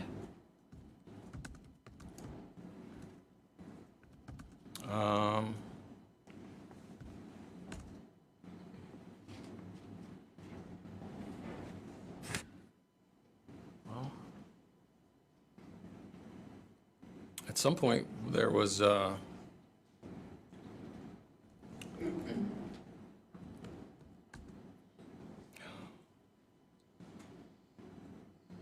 I just need a minute.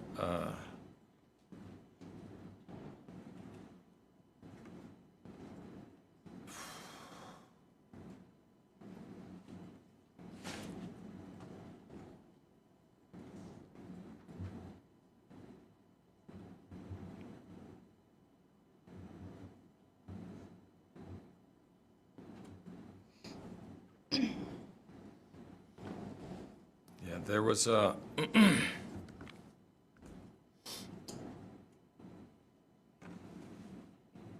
yeah, there was some muttering from her, and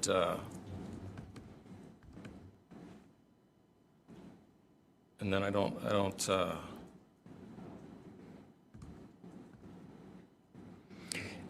After there was muttering from her, what do you remember doing next, you?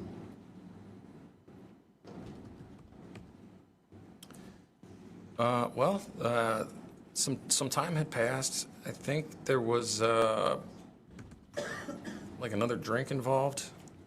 And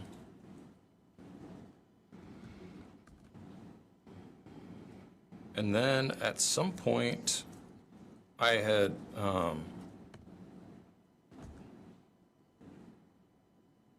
decided to go climb in bed, and And just to be clear, your side of the bed is at the back of the bus, correct? right, yes, it is. So in order to get to your side of the bed, Yeah, what did you have to Objection, do? Your Honor, leading. Sustained. there's. What did you have to do? Yeah, to get into the bed. So, to give you an idea, like the bed is very high. There's a lot of storage, and then there's a mattress, and then she was laying on top of it, so it was very high. So you have to climb onto the couch and then across her side of the bed to get into my side of the bed. So, did you say that you decided to try and get into bed? Yeah, I decided to get into bed. And did you take the Glock with you? Yeah, I drained my drink, and I grabbed the Glock off the counter, and I And what was Emily doing? she was laying in bed. And where, if you know, was the Taurus? The Taurus was under her pillow. How do you know that? That's where it was the last time that I had saw it, When was that? earlier that day. Okay. That evening or that day? That day. Okay. It was there all day. Okay, so you take the Glock Yes? that already has the silencer on it, correct? Yeah, it had a suppressor on it. And what do? I climb into bed, and as I'm climbing across Emily, her mutters turned into shouts, and I you have to climb over the person to get to, like, if this is my spot and this is her spot, this would be her, like, you have to climb over her to get to here. So I was climbing over her, and she shouted, "Fuck off," and she threw an elbow at me, and elbowed me in my groin. Did that hurt? Yeah, it hurt. It was right to my genitals. Did you say anything when she said fuck off? I didn't say anything when she said "fuck off." I got hit in the groin, and I said, "No more hitting." And so we had a bunch of throw pillows that we lined around the bed, the top of the bed where we slept. So one of the throw pillows was right there, and I swatted her with the throw pillow, and I said, "Stop hitting." And that's when it happened. What happened? She said, "That's it, you're dead," and she threw her arm under her pillow, and she pulls her hand out with the Taurus. And How were you feeling? I was feeling horrified. Just Were like, you afraid? I was terrified. Like, there was as soon as I saw that, I just felt like this wave of heat, just red hot. And she started pushing her body up in an instant, and I'm like, no, no, no, no, no. And I don't know, she wasn't stopping. And I had my I was holding my Glock, and she started just coming up at me, and I just fired. Why? She was going to shoot me. And you were afraid? Very.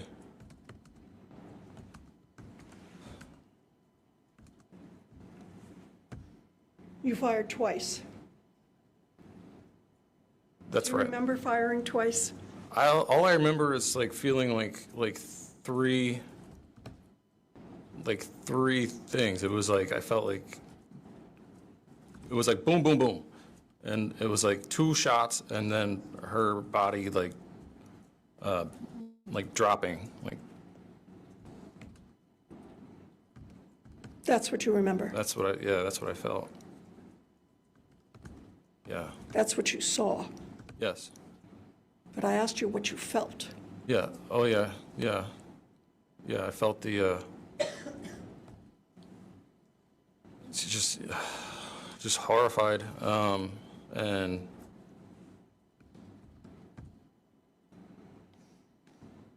yeah, it was terrible. Did you shoot her because you were angry? No, no, no, no. Yeah, it was like she wasn't gonna stop, and that was the only way. It didn't didn't have to be like that. Is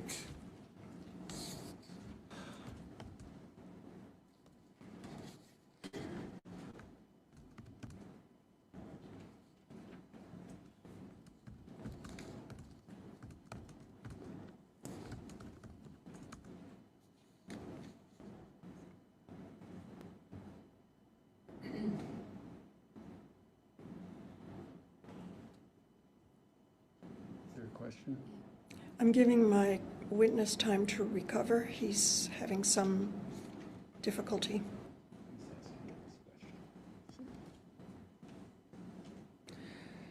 Okay, so are you ready to continue? Maybe just a moment.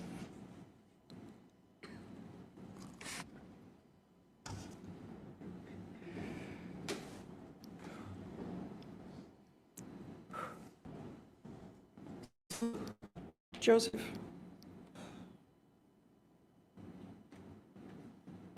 Okay. What happened after you shot her?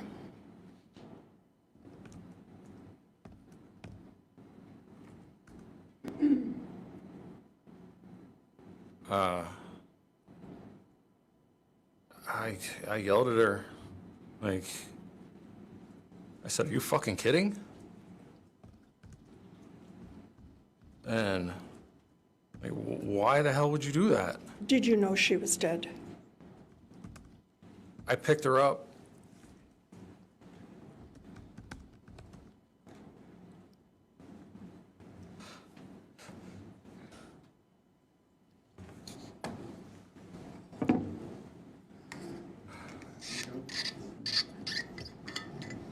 You're asking for a sidebar, I asked for it, but don't come up here.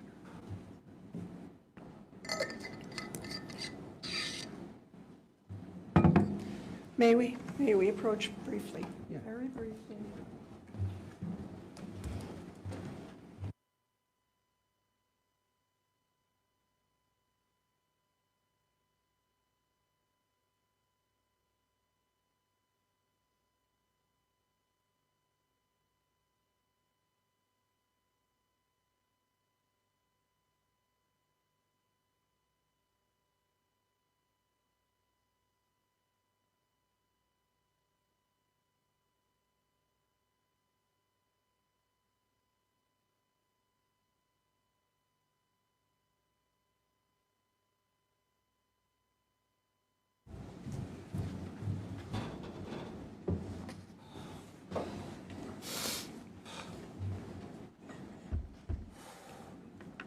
Okay. You picked up her body, then what did you do? You've already told us that you were yelling at her. Yes. What did you do? I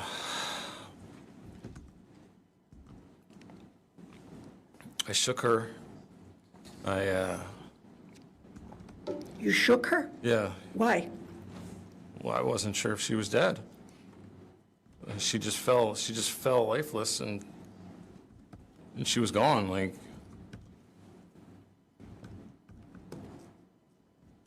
Okay.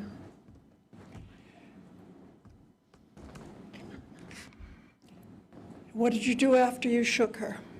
You confirmed in your mind that she was dead. Is that what you're telling us? Yes. Then what did you do?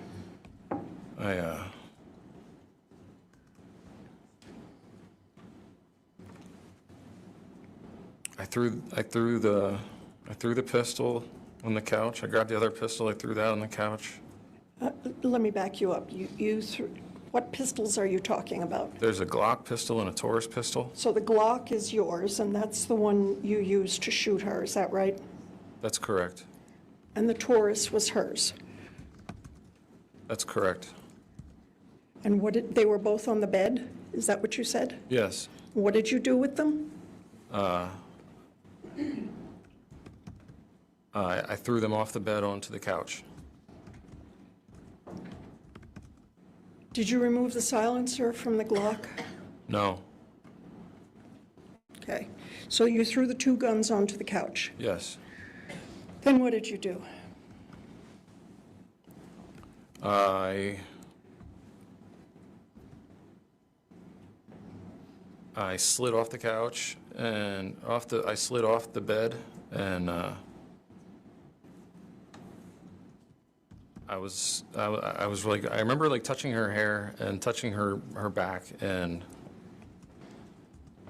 talking to her.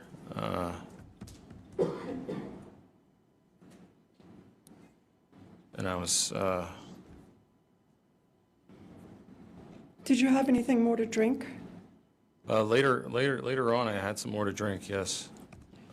So what you're telling us is you sat beside her body for some Objection, Your period Honor. of time? He has not testified to any of that. Yes. For some time, I sat. So wait. Oh, I'm sorry. I'm sorry. Wait. There's a series of leading questions, Ms. Jansen. Yes, I've been told. So what did you? Wait till I finish. So Oh, okay, sorry. no more leading questions, all right? Well, we're just setting some foundational things, Judge. I'm sorry. I'm having a hard time. So Where are without we? my putting words into your mouth, what did you do next? I sat with her body, and I touched her hair. I touched her back, and I talked to her.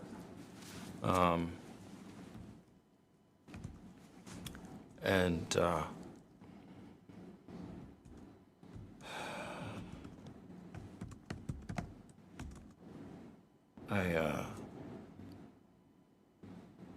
you have any idea what time of day or night this might have been? this was probably after 2 a.m., which would be Saturday morning. Saturday morning. Then what did you do then?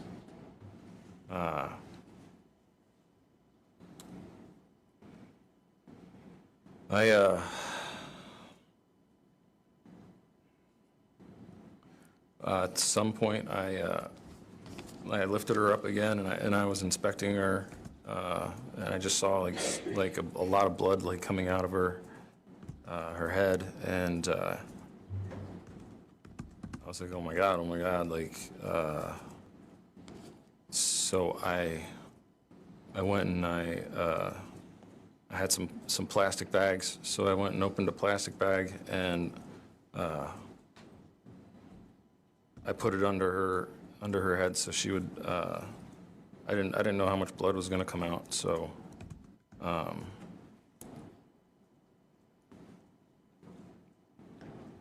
it was like a catchment, and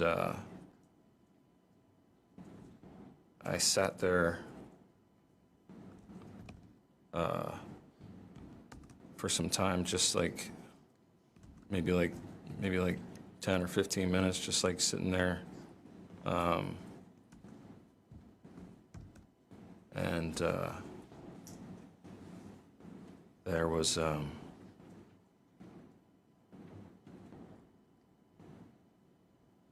don't, at some point after that, I think I like slid off the couch onto the floor, and I called out for Remington, and she has like a small doghouse underneath one of the couches, so I checked on her, and I sat with her, and at some point I grabbed the vodka and continued drinking. Let me stop you Okay. and ask you. You're testifying today about what you remember. When did these memories come to you? My memories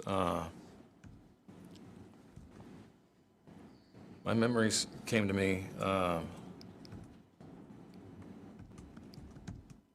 sometime after the event. I was detained by the police, and I was put into a cell, and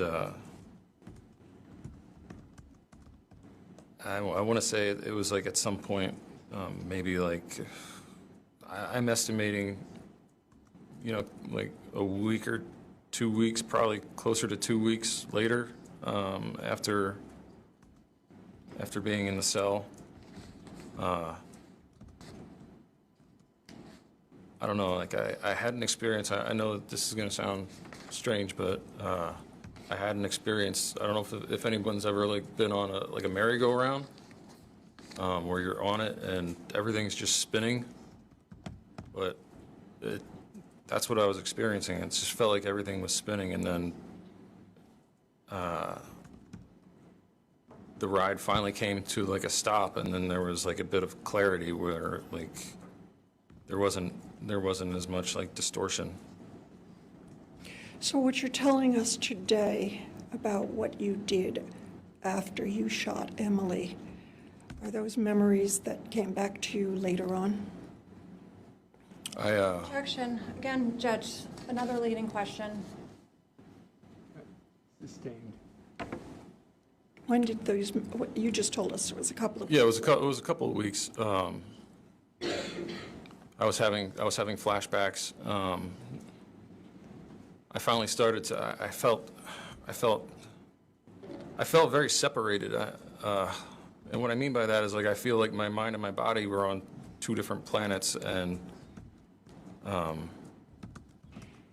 I had finally like rested and started to like feel clearer about things, and I was trying to understand what happened, and trying to put the pieces back together, and yeah.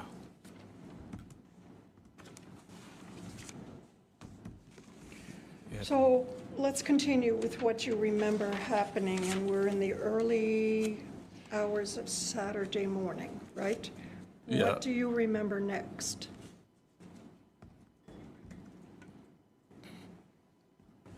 Early Saturday morning,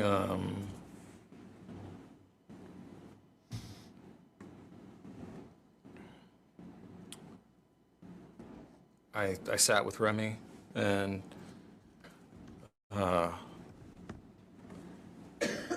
we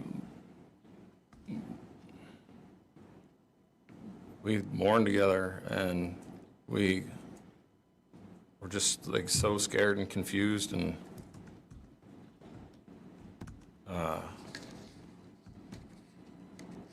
yeah, I remember drinking from the bottle, and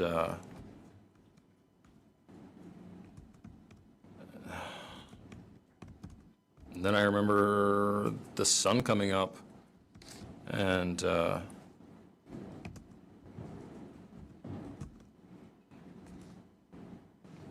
yeah, I remember the sun coming up, and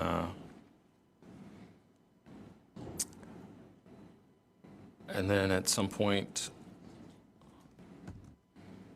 I made the call to get some coffee together. So So you remember making coffee? Yep. I remember it being sun up, and I remember making some coffee. I had a French press and some coffee grounds, and made some coffee.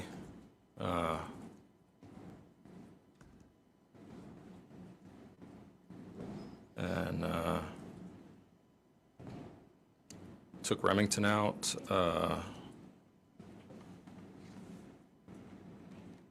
Drank some coffee, and then it was just, I don't know, like I was just like, I was really shook. So I just I was having a hard time focusing, you know. I just remember like my mind was like working in loop or something. Like I just kept seeing it happen over and over. It's terrible. Are you telling us that you saw yourself shooting Emily? Objection, Your Honor. No. Wait until the judge rules. Oh, sorry. You can answer. No. I just remember.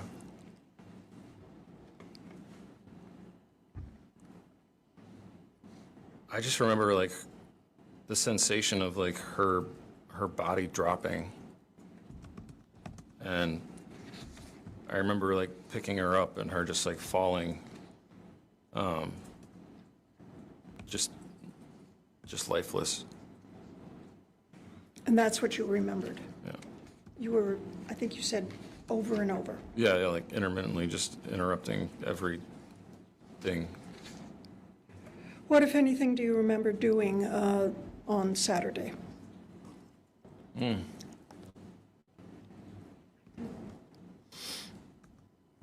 On Saturday, I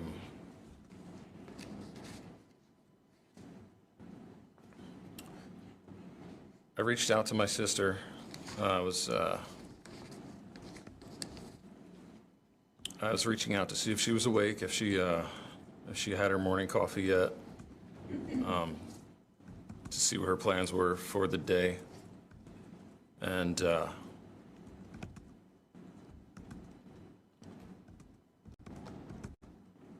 don't know if she asked me or if I asked her about eating,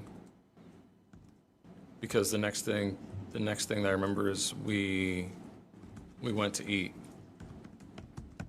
some breakfast. You remember that? I have like a couple flashes of like getting in her car, somebody's car, Ariel's car, I don't know whose car. I remember getting in their car. I remember like being at the restaurant. I don't really remember specifics. Do you remember telling her anything about where Emily was? Yes, okay. Yeah, I do remember she asked, is Emily joining us? And I lied and told her that Emily was still sleeping. Why did you lie? We talked about how their trip was for their vacation, and that she didn't want us to bring our drama to their vacation. So I didn't want to dump that on her. So your testimony is that you didn't tell her that you shot Emily because you were honoring her request not to bring drama? Yes. Yes, I didn't want to bring the drama to her vacation. Okay. What else did you do on Saturday that you can now remember?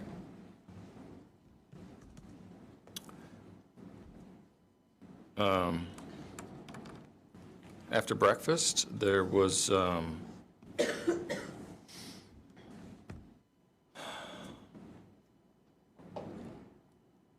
talk about her. She wanted a tattoo, and I said I'd be happy to give you a tattoo.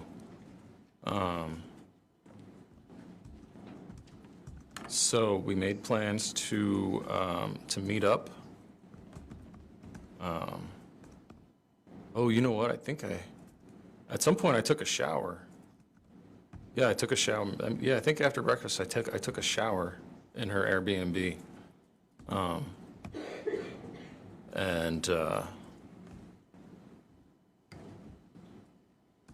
So you remember her asking for a tattoo and you agreeing to do that, right? Yes. What else do you remember happened on Saturday, if anything? Took a shower. I went and I had to pack Rosie up for a trip, and after the events the night or the morning, the events of the morning, Emily was lying on the bed.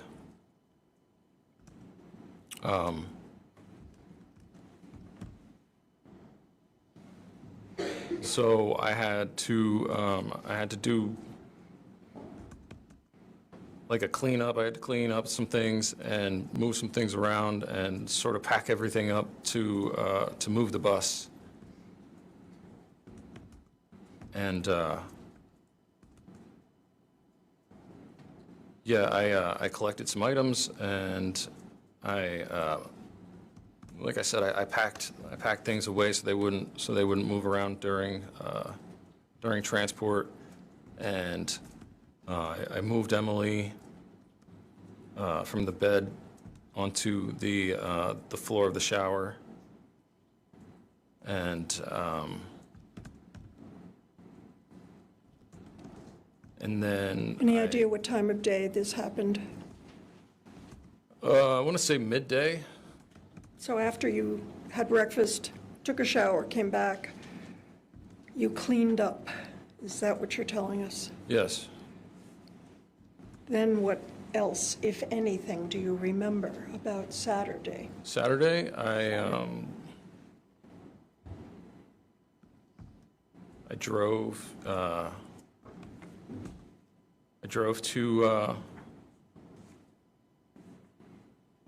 to Sarah and Jason Lang's. They were letting me use a room as a studio where I was doing some tattooing, and there was I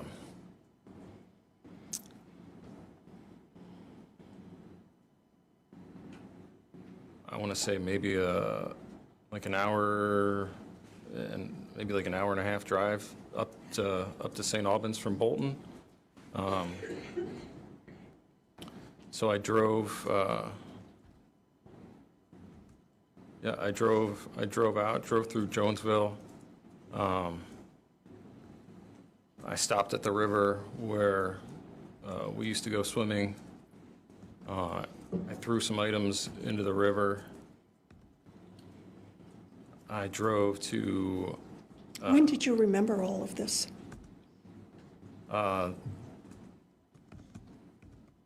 This is all stuff that I'm just putting back together. I feel like everything, all my memory is very fragmented. Like it's just like pieces of a puzzle, and I'm just trying to put the puzzle back together. So I didn't remember until we started trying to figure out why everything happened and how everything happened. Okay. So you drove up to St. Albans, is that right? To the Langs. Went to the Langs. What happened then, if you remember?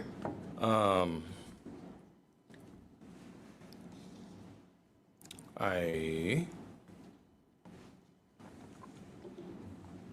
parked Rosie, and I went to speak with Sarah. She was home. I think Jason was working. What, if anything, did you tell them about where Emily was? They, well, Sarah was there, and she asked, where's Emily? And I lied to her, and I told her that Emily had left to go hang out with some friends.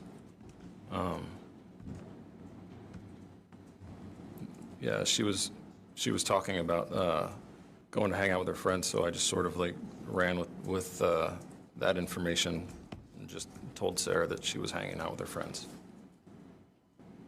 What do you remember happening next? Well, at some point, my sister and Ariel showed up at the Langs.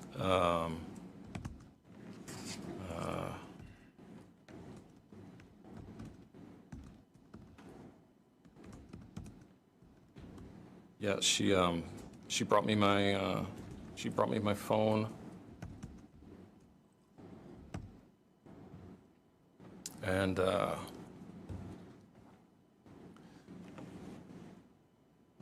do you mean she brought you your phone? Wasn't it with you? no, I asked her if I could use her electricity at her Airbnb and leave the phone charging, and she could just bring it with her. So she brought me my phone, and we talked about doing a tattoo, and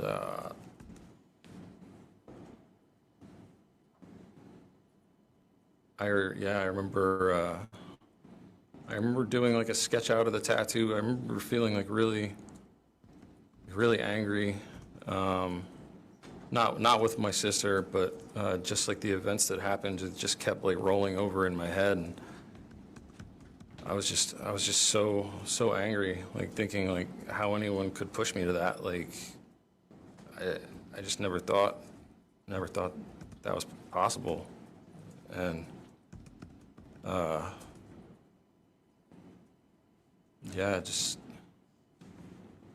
like really out of focus. And We've heard testimony from other witnesses that you appeared very calm and natural. You remember hearing that? I do.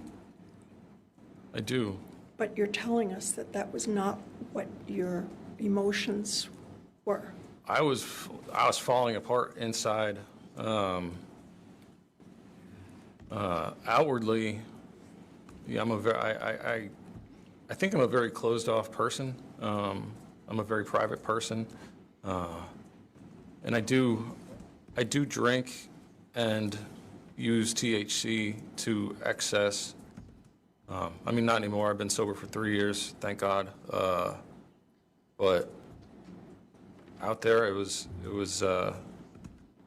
pretty bad. I was drinking and I was smoking almost all day, and it definitely helped to like just keep me numb. But are you telling us that in general you're a closed off person? I mean, I don't really show outwardly like how I'm feeling or what's going on with me. Okay.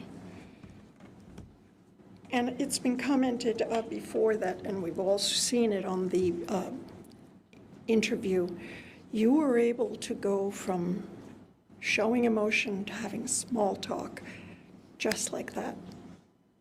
How is that possible? I mean, the interview, the video is hard.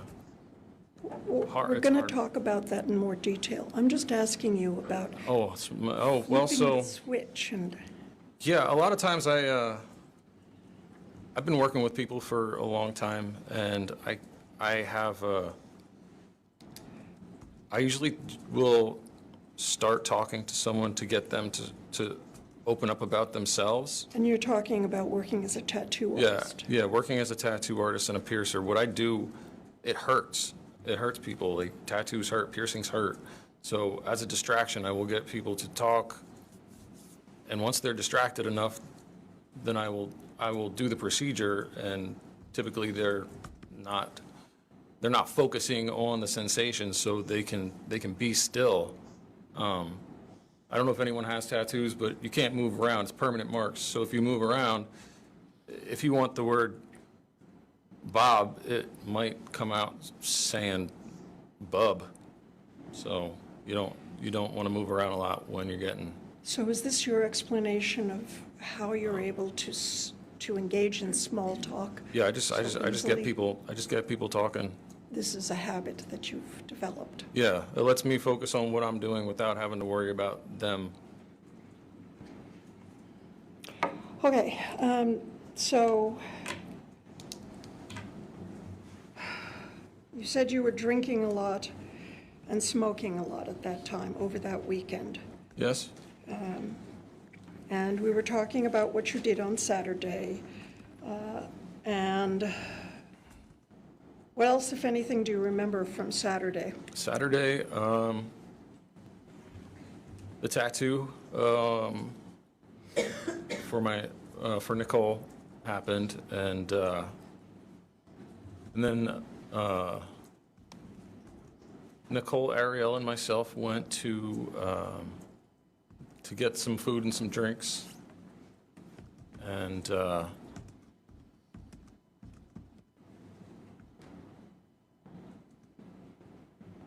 I believe they drove. They drove. I got in their vehicle, and we went to Twigs, and I remember having like a snack, and I remember having multiple drinks, and leaving.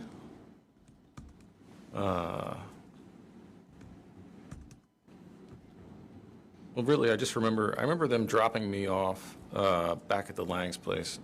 Okay. I don't remember a lot of the conversation or a lot of the. I felt very distracted and very just. Yeah, I was going through some pretty emotional stuff. What do you mean by that? I don't know. I can't really explain it. It's like the first time anything like this has happened to me. So like I couldn't focus.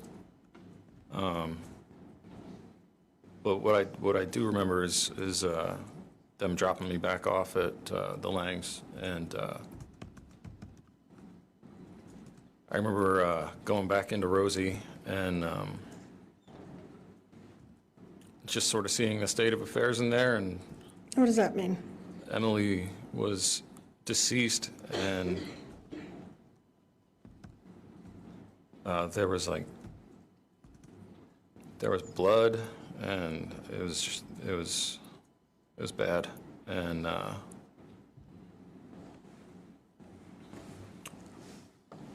Did you sleep that night? no, I got a blanket, and I covered him, and I sat with her and talked with her, and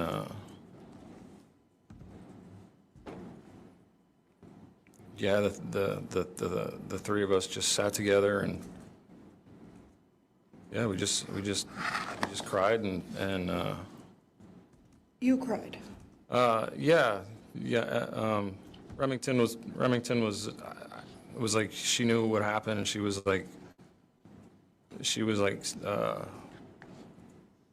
crying too. You know, she was like whining, and So that's Saturday night. yep. Do you have any recollection of Sunday? Well,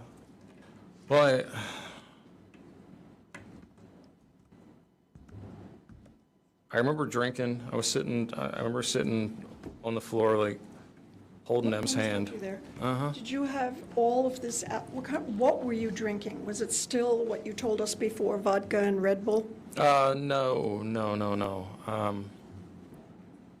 No, I believe that was Saturday night. So I remember drinking red wine and gin. Was this alcohol that you already had purchased and had in the bus? Yes? It's a lot of alcohol. Yeah, I had a real problem. And I didn't want to feel, I didn't want to be in my emotions like that. And I drank, and then I remember the sun coming up on Sunday, but I don't really remember Sunday. Okay.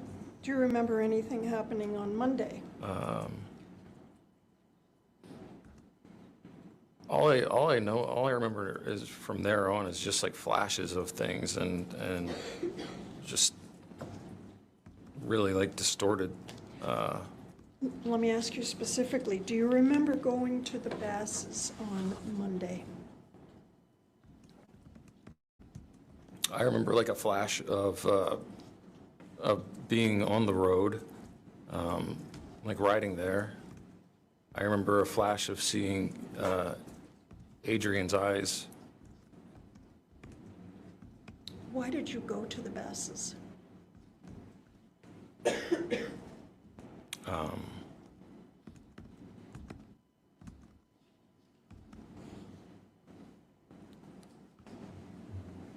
So that was that Monday? I had I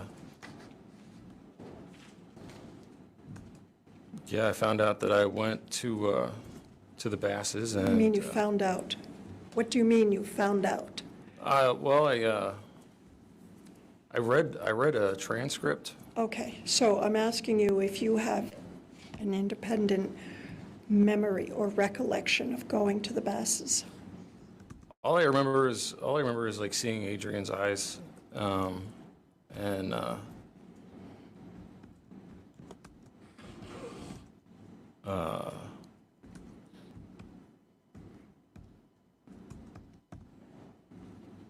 then after that, I remember having like a sensation of like hugging Spencer and like falling into his car. Okay. So, very sporadic memories. Yeah. It's just there's no like memory reel. It's just there's a piece here and a piece there, and nothing lines up, and I can't.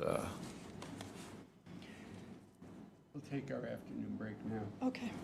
I want to talk to the parties for a moment.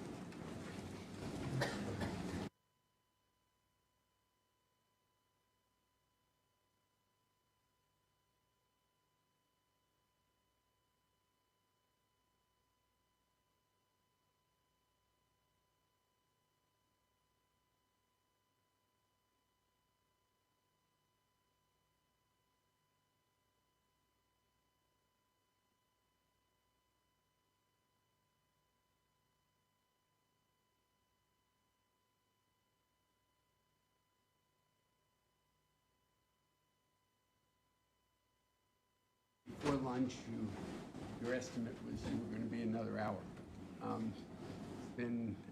We're working on, it's been a little over an hour and a half. Now, things that I was planning to cover later on. How much longer do you think your direct will be? Half an hour, 45 minutes. Yeah. 45 minutes-ish.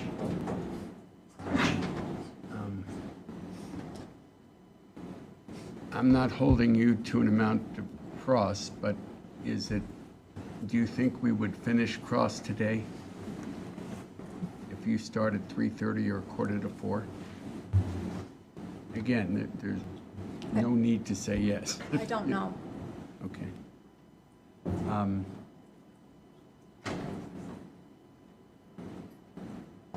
right, and we'll talk about tomorrow, but I think we're probably looking pushback, maybe pushing back closings, certainly till at least Thursday afternoon and maybe Friday morning, but we'll see how things go, depending on what further evidence there might be. All right? Okay, thank you. Thank you.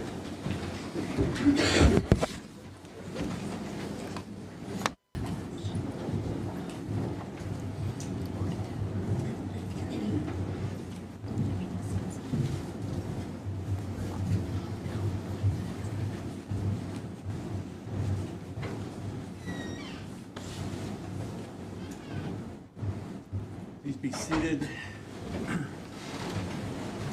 We're back in the matter of State versus Joseph Ferlazzo Jr. After our mid-afternoon break, all members of the jury are present, and we'll continue with direct examination. Ms. Chance. Thank you, Judge.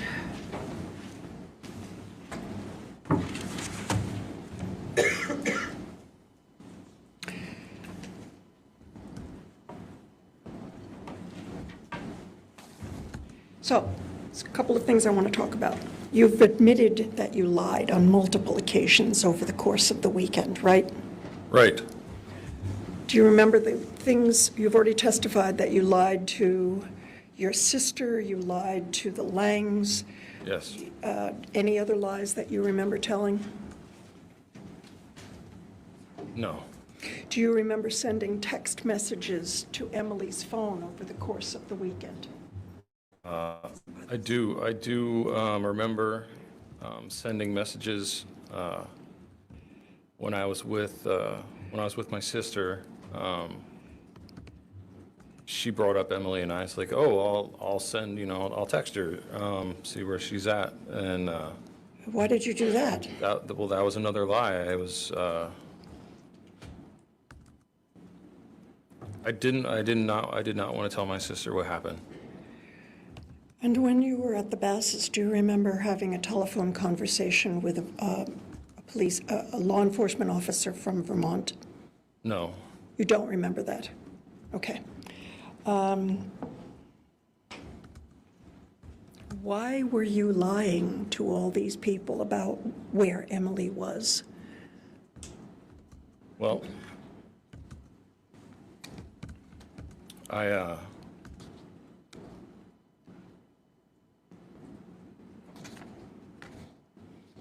so it's like this. I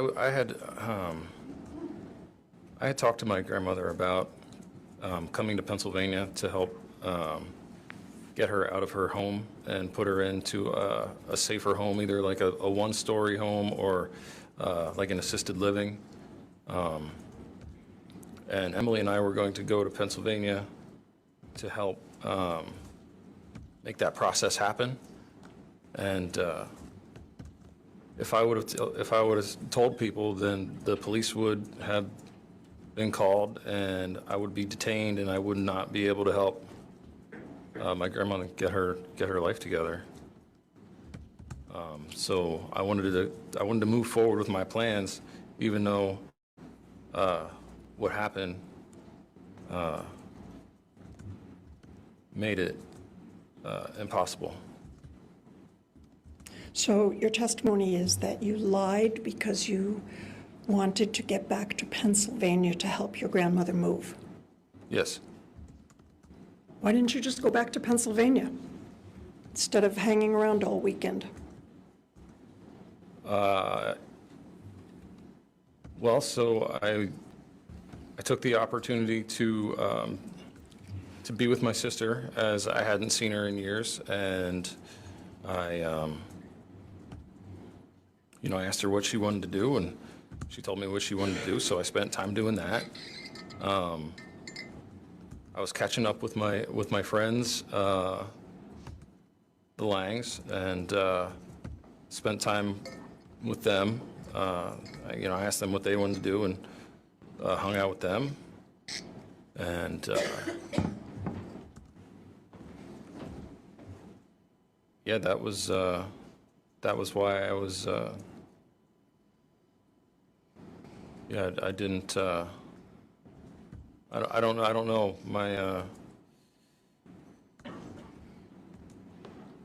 everything sort of just like got turned upside down. So I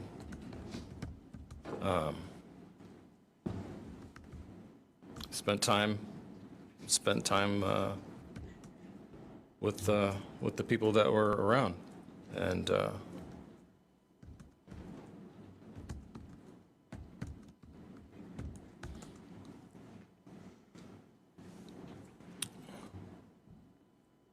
Do you remember inflicting any stab wounds into Emily's body after she was dead? no.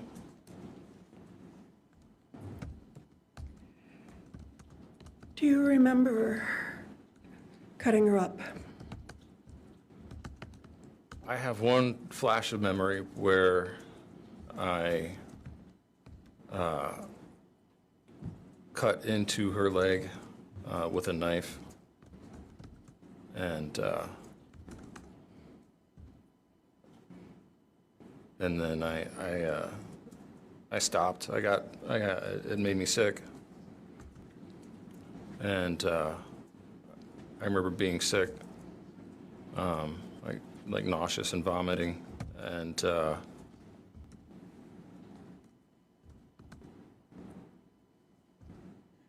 that's all I remember is being sick. Just once? No, I drank. I drank and got sick multiple times. But I don't remember any other part of that incident.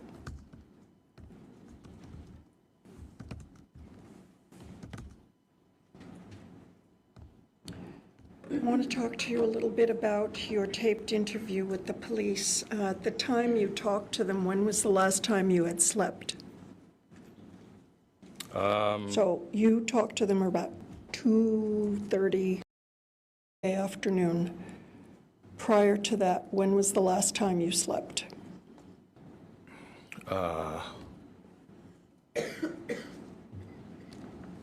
We left for our trip Friday, so Thursday night into Friday. I woke up Friday morning. So Friday morning was the last time you slept before you were interviewed by the police. Is that what you're telling us? Yes, I woke up Friday morning, somewhere about 7:30.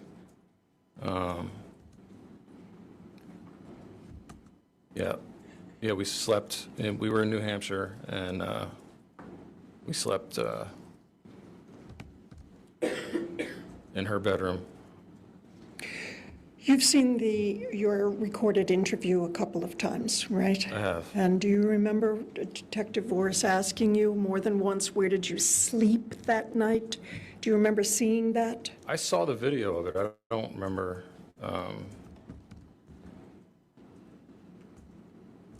I don't have memory of that. I don't have access to a lot of my memories at this point. I only have what I've seen on the video. Okay. You saw on the video that you said to him, I slept on the bus more than one, in response to more than one question. Do you remember seeing that? I saw that on the video. Yeah. But your testimony is that you were essentially, you hadn't slept. Can I ask you not to lead the witness? Yes, certainly, Judge. Yep. The first time you saw the video, what was your reaction to seeing yourself and hearing what you said? It was revolting. My reaction was disgust. I was revolted to see and hear. I was like so like depersonalized, like disassociated. Just I don't know how to. It was revolting to me to watch that video. The first time you saw the video, did you remember participating? Do you have memories of that interview occurring? No, it's no. When I watch that video, it's like I don't know if anyone here has ever gone blackout and then come to and found videos and photos where that you just can't explain. But that's how it makes me feel. Like I see myself on the video, but I don't remember being there. You don't remember being there. You don't remember anything that you said.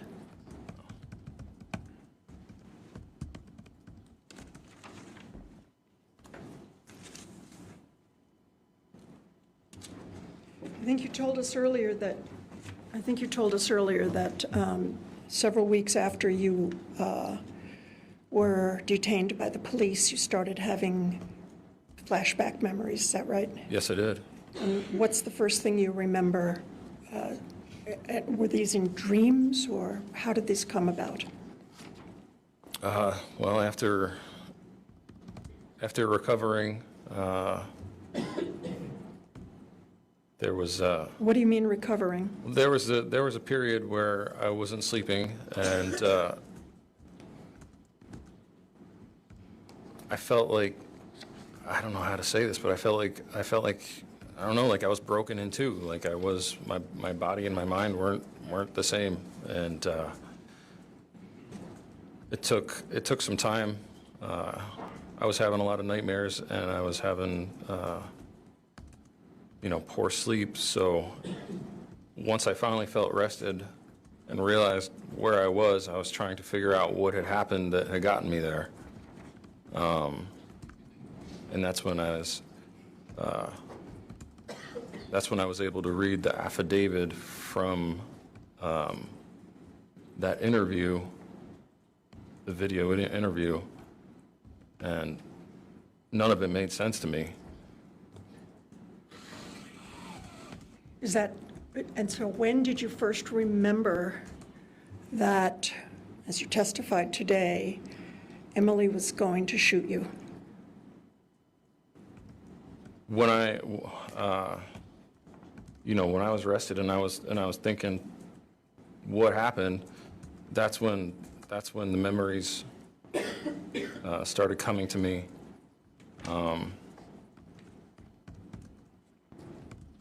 It was like those same kind of flashbacks that I was having, but like the pieces started kind of like coming together a little bit more.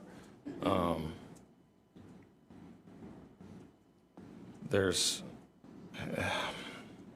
it's frustrating because there's some memories there, there's some memories that aren't there. So this whole process has been kind of strange, picking up new pieces and trying to put the thing back together. And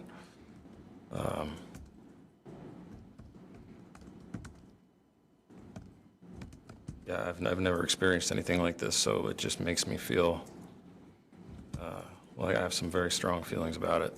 And yeah, I just need help putting the puzzle back together.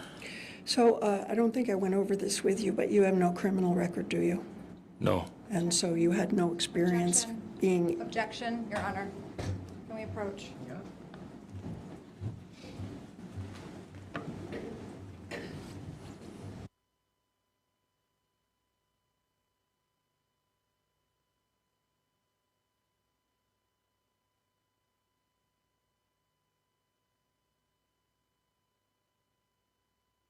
These people, why you didn't tell the police everything you've told us today, that, as you've explained, you shot Emily because... Again, just ask the Yes, question. fine. Why didn't you tell the police that? I don't remember talking to the police. That's...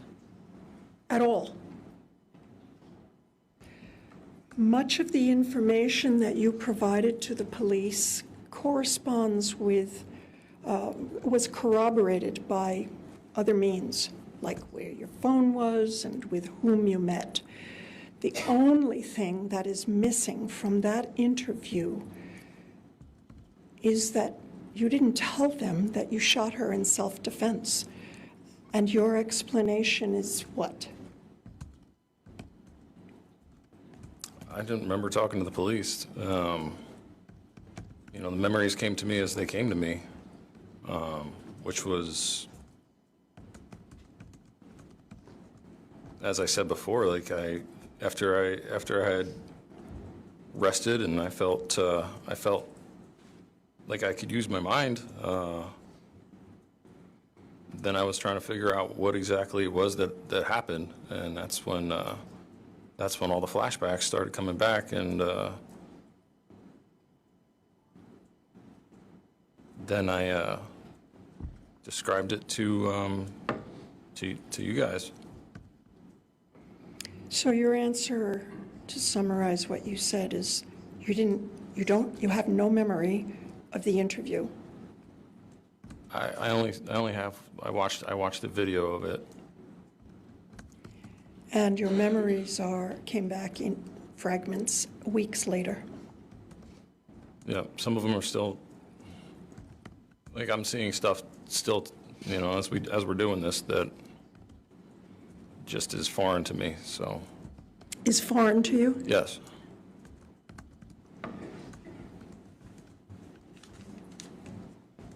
I may have a moment, Judge. You may.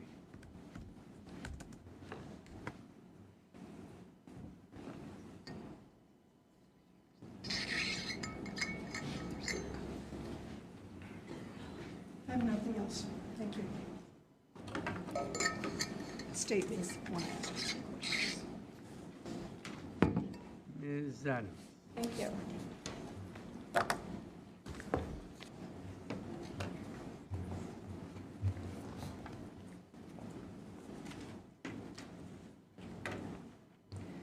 The truth is that before leaving New Hampshire, you stopped at Market Basket, right?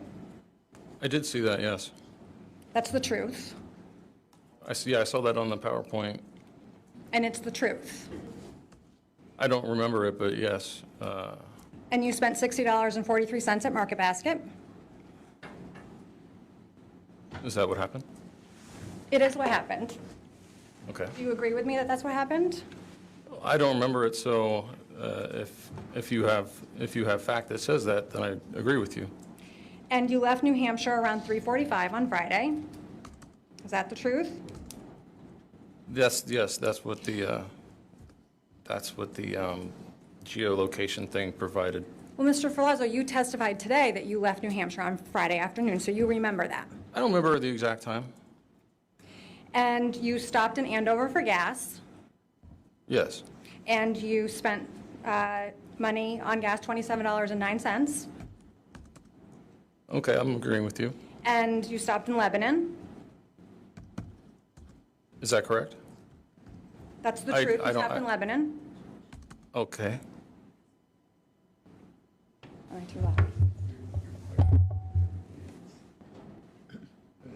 Right, go ahead.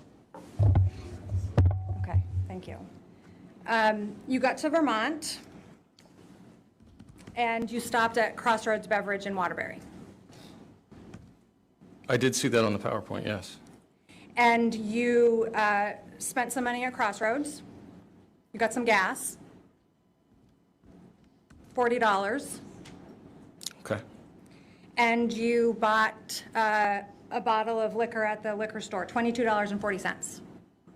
okay, And then you went to your sister's Airbnb, yes, you parked in the parking lot, correct.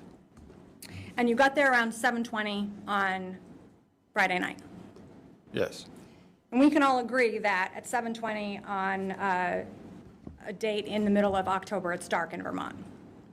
yes, And your sister was still in Burlington, yes, and you texted with her, yes, and she and Ariel stopped by the camper to talk when they got back. that's correct. And you guys discussed plans to go and watch Netflix inside. That is correct. But you changed your mind and didn't go watch Netflix. That is correct. And you texted Nikki at 9:39 and said you weren't coming in. Is that correct? I don't remember sending the text, but you have it there in front of you, so, And you said to her, I'll see you in the morning.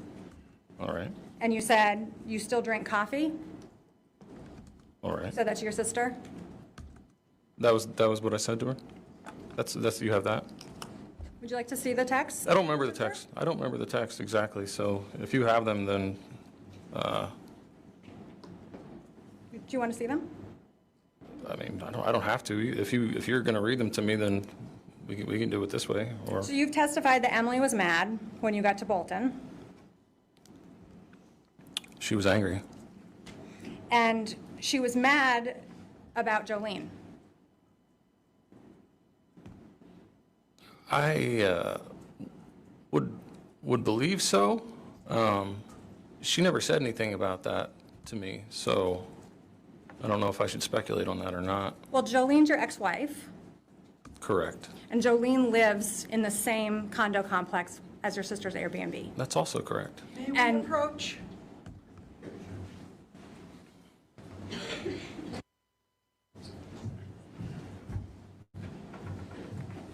So Jolene lives in the same condo complex as your sister's Airbnb. Correct. And that was the first thing that came up when you put the car in park, was Jolene, correct? She was never brought up.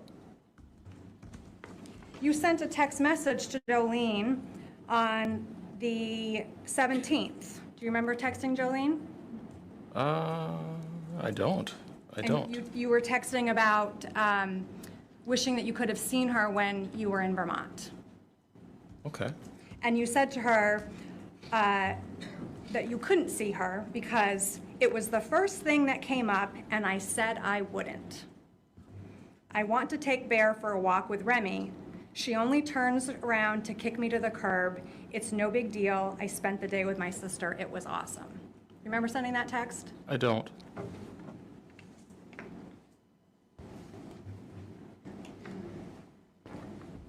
So Emily's mad at you. You guys argue, is that correct? Yes. And she's rebuffing you. Yes. She doesn't want to dance. No. She doesn't want the candles on. Correct. She just wants to go to bed.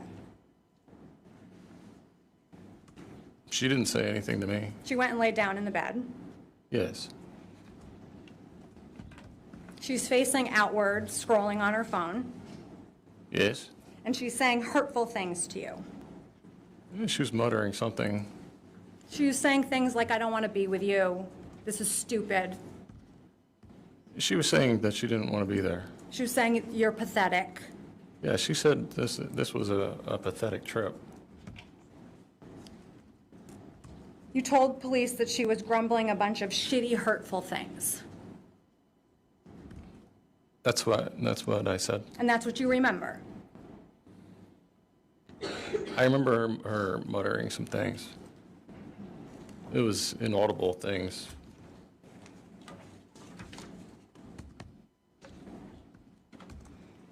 You're sitting down on the couch, correct? When? When Emily's saying these hurtful things to you. You're sitting on the couch. No. You're in the bed. No. You're standing in the aisle. Yeah, I was doing some, You're yoga dancing. yes, that's correct. And you say that you light some candles, Yes, and Emily doesn't like the candlelight. that's correct. And she tells you to put them out. That's also correct. And you don't put them out. No, I don't. And she gets up and she grabs one of these candles, Yes. these big Yankee candles, Yes. glass, Yes, ma'am. heavy. Very. And she starts hitting you in the head with it Yes, ma'am. and in the body. Yes, ma'am. And you're able to grab onto her and get the candle away from her. That's correct. And that is over. She goes and lays back down. Yes. Well, actually, I didn't see her lay back down. I grabbed the puppy and went outside. When you came in, she was in the bed, Yes. and you are trying to relax, Yes. trying to enjoy your vacation, Yes. and you make a decision, What decision? the decision that you need to stop this. I was having some drinks and smoking. You decided enough is enough. I'm going to put an end to this. No. You got up. You You got up from the couch where you were was- having your drink. I wasn't on the couch. You told the police that you got up. I don't remember talking to the police. You heard yourself tell the police that you got up. I saw a video. And you I was- heard yourself tell the police that you got up. I saw the video. Did you hear the video? I heard the video. And you heard yourself tell the police that you got up. That was on the video, yes. And you heard it. Yes. And you got your Glock. Are we talking about the video? I'm talking about what happened. You Right. got the Glock, Correct. and you put the pillow over her head. I hit her with a pillow at one point. The pillow was over her head when you shot her, That is correct. and it was over her head when you shot her the second time. That is correct.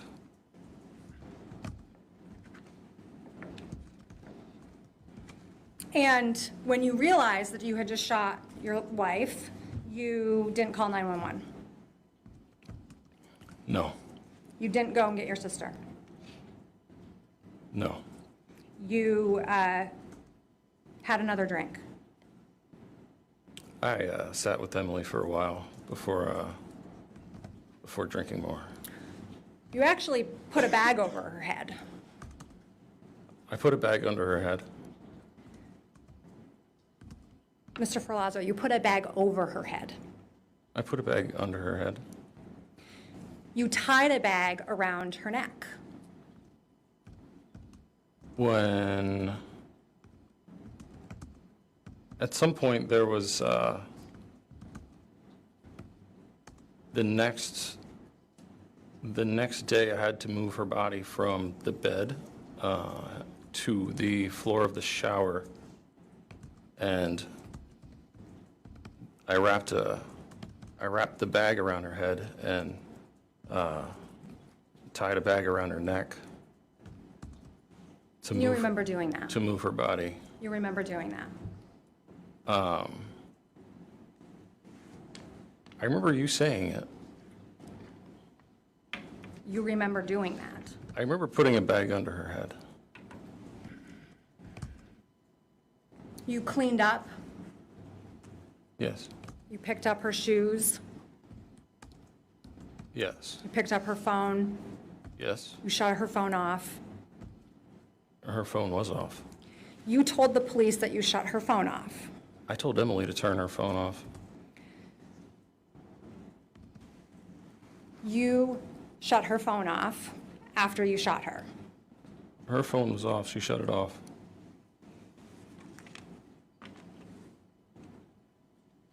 You put her wallet in a bag. No. You told the police that you put her wallet in a bag. I don't remember talking to the police. I understand that, Mr. Ferlazzo, but you've listened to the video and you've heard your words. So you told the police that you put her wallet in a bag, correct? I did see the video. And you heard you utter the words, "I put her wallet in a bag." I don't remember that. You heard Oh, yourself the say video those on the things. video? Yes. I saw the video. Yeah. And you heard yourself say, "I put her wallet in a bag." Yes, I did. Yes, I did. And you heard yourself say, "I shut her phone off." Was that on the video too? You watched the video. Yes. You were here with us. Right.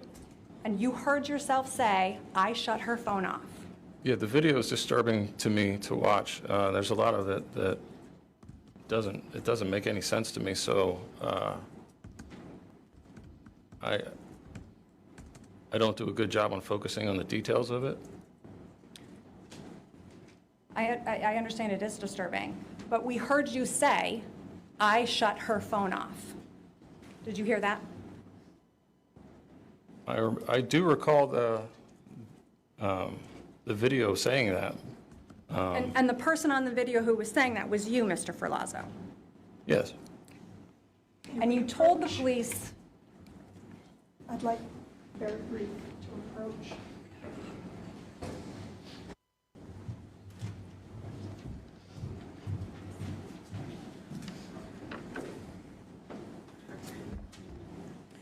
so Mr. Ferlazzo, you told the police that you shut Emily's phone off.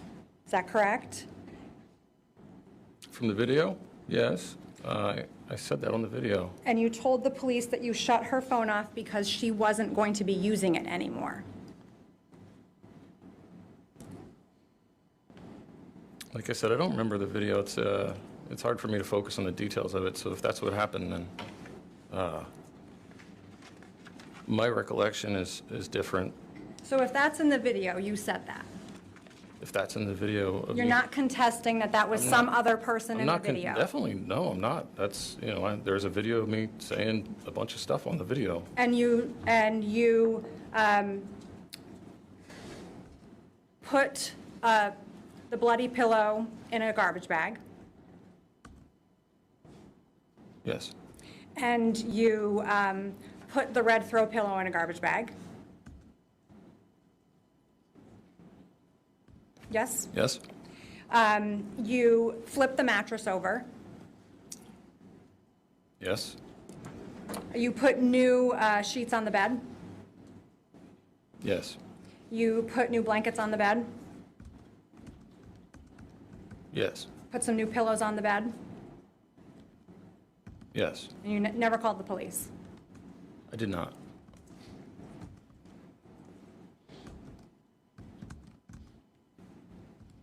After you shot Emily, you continued to text her phone, correct?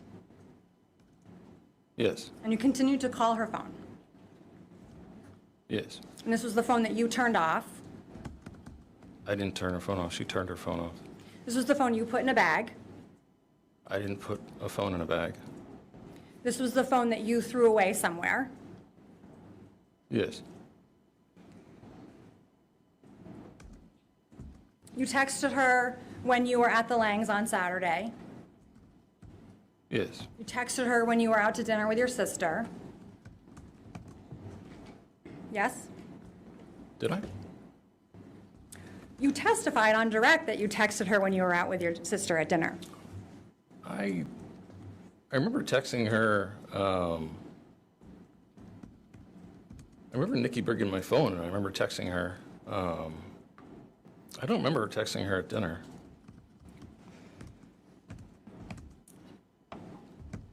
You testified when Attorney Jantz was just asking you that when you were out at dinner, Nikki was asking about Emily, and you texted her. That was when I was at the Langs. You weren't eating dinner at the Langs, you were eating dinner at Twig's. I remember texting Emily's phone. I remember texting her phone at the Lang's house. I don't remember texting her phone at dinner. You texted her at the Lang's house, that is correct. Right, And you did text her when you were out to dinner with your sister Nikki. I did? You called her multiple times, Yes, that's what it showed on the phone record. and this was the phone that was shut off, Yes? and the phone that was somewhere in the garbage or in the river. Yes.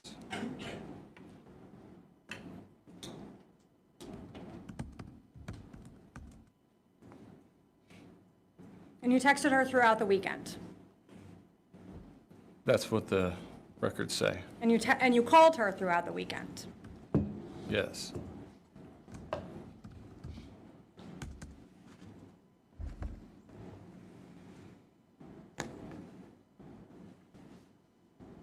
So Saturday morning, you decide to make coffee. Yes. You don't call the police on Saturday morning. No. You don't tell your sister on Saturday morning. That's correct. You bring coffee to your sister. Yes. You go take a shower in her Airbnb. Yes. Because Emily was in the bathroom of the RV. I moved Emily from the bed to the shower floor, the bathroom of the RV,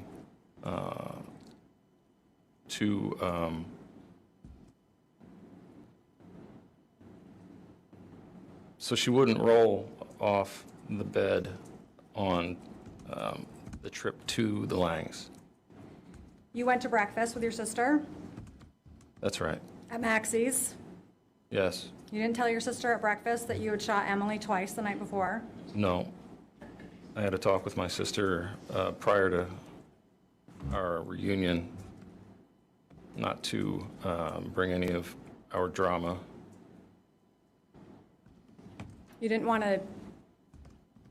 Ruin my Right. sister's vacation. Understood.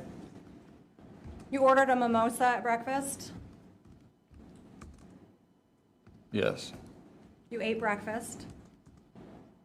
I don't remember eating, but I feel like I remember seeing I saw the receipt on your the evidence. You ate breakfast? Yes. Had some eggs? I don't remember eating. Saturday afternoon, you drive the camper up to St. Albans. Yes, Emily's in the camper. that's correct. She's not alive. No, she's deceased. You drive through Richmond, Williston, South Burlington. You don't stop anywhere to tell the police that Emily was dead. That's correct. You drive right past the Vermont State Police Barracks in Williston on the interstate. I don't know where that is. You don't stop. No. You go up to the Langs. You park the RV. That's correct. You go into that Lang's house. Yes. And when the Langs ask where Emily is, you don't tell them that you killed her. No. You come up with a story that she's off visiting friends. Right. You give your sister a tattoo, Yes. multiple hours, correct? Yes. Pine cones, maple leaves, acorns. Yes. You're able to give her that tattoo and successfully give her that tattoo. Yes. It looks like acorns. I don't remember. I couldn't really see, there was a photo of it, but I couldn't really see the photo. You had no problem giving her a tattoo. I was successful in giving her a tattoo. And you would agree with me that it takes a steady hand to give a tattoo. That's correct. Just like in piercing, you need to have a steady hand. That is correct. You don't say anything to your sister while you're giving her her the tattoo about what happened to Emily. No, You lie to your sister. that's correct. You tell your sister that Emily ran off Yes. somewhere. She was getting an Uber back to New Hampshire. Yes, I remember saying that she was getting an Uber. Because you didn't want to bring any drama. That's correct. You guys go out to dinner at Twigs. Okay. You remember going out to dinner at Twigs? I remember being at Twigs. Yes, yes, Had some drinks. yes. Told Detective Boris, good food, good drinks at Twigs. Detective Voris, James. from the interview video. He was here. He was here a couple days ago, right? You told him that Yesterday. Twigs has good food and good drinks. That's what I said. And you didn't tell your sister out at dinner about what happened to Emily. No. And when you got back to, when she dropped you off at the Langs, you didn't tell them the truth about what happened to Emily. No, I did not. You get up on Sunday morning, you come to Burlington, you hang out with your sister, you don't tell her what happened. I don't really remember Sunday so well, but I did see from the PowerPoint that we were having breakfast in Burlington. And you ate breakfast. I don't remember eating. You don't call the police on Sunday. No, ma'am. You don't tell your sister what happened. No, ma'am. On the way back to St. Albans, you stop at Hannaford's. Is that correct? You saw the PowerPoint presentation. I don't remember this part. You buy bleach. I saw that. Yeah. You hang out at the bonfire at the Lang's house. I do have a flash of memory of seeing a bonfire. And you don't tell Sarah at the bonfire about what really happened to Emily. I don't remember much other than like the flash of seeing a fire. Is it fair to say that you didn't tell Sarah what happened? I don't remember anything but seeing a flash of a fire. So there was a time on Saturday when I remember seeing Sarah and telling her that Emily had left vacation. So you lied to Sarah. I did lie to Sarah. And you didn't tell anybody at the bonfire. Sarah, Jason, their kids, the off-duty police officer. You didn't tell anybody about what really happened to Emily. Yes.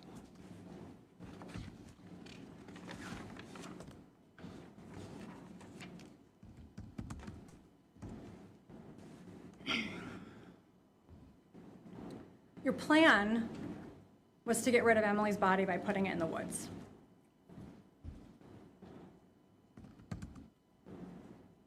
I have a memory of burying Emily. Well, I have a memory of, well, I was talking to Emily about, she was deceased, and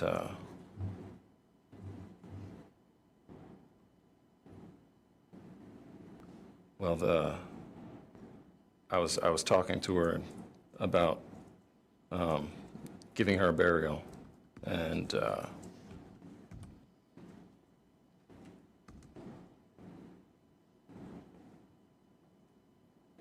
So you were going to bury Emily in the woods. my plan, as I just said when I was talking to Emily, I do remember saying I want to bury your body, and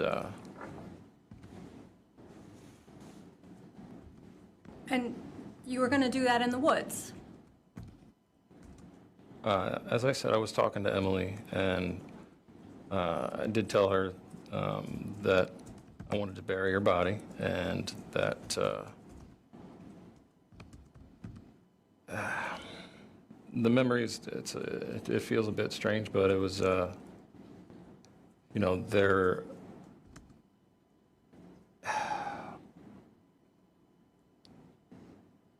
I don't know how to say this, but Let me ask it another way, Mr. Ferlazzo. You remember watching the video, I watched the video, yeah. and in the video you were speaking. Yes. That was you in the video. Right. And in that video, you told James and Seth that you were going to take her body into the woods and bury it. So I remember talking to Emily, and I think this was Saturday night, and I was talking to her and just telling her like that I wanted to bury her body, and the conversation, well, it wasn't a conversation, but I don't know if it was like a delusion or what, but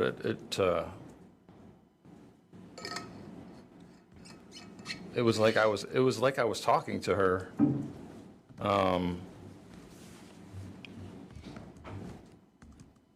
But I know that can't be true because she was deceased. So that's not my question about you talking to her. My question was, that was you on the video. In the video, yes. That was you talking. Yes.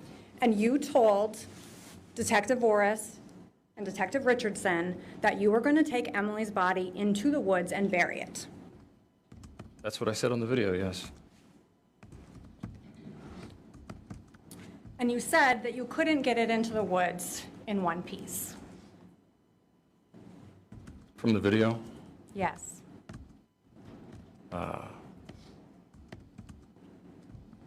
Yeah, I was pretty revolted by watching the video, so I haven't really taken in all the details of it, but Well, I understand that, Mr. Ferlazzo, and this is not the first time you've seen the video. I've watched the video a few times. Okay. And it's been 3 years since, more than 3 years since you spoke on that video. Yes. And you told the police in that video that you couldn't get her into the woods in one piece. Am I supposed to speculate on? I mean, that makes sense, but I'm not asking you to speculate. I'm asking you to confirm what is in the video. The video says that. Okay. And in the video, you said that that is why you cut her body up, Yes, that's what the video says. to get her into the woods to bury her. Yes, that's what the video says. And that's what you said on the video, correct? Yes, I have no memory of talking to the police, so I understand that. You've made that abundantly clear today. Yeah. But I'm asking you if that's you on the video. it's me on the video. And that is those are the words that are coming out of your mouth on the video. Yes. Okay.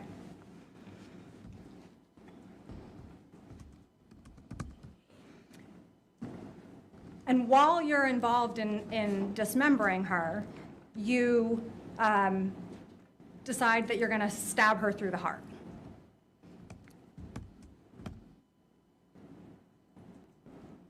Did it say that on the video? Are you disputing that Emily was stabbed through the heart?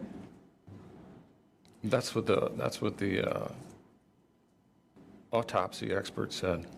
And you stabbed her 8 times in the abdomen? I have no memory of it. And you stabbed her 9 times in the back?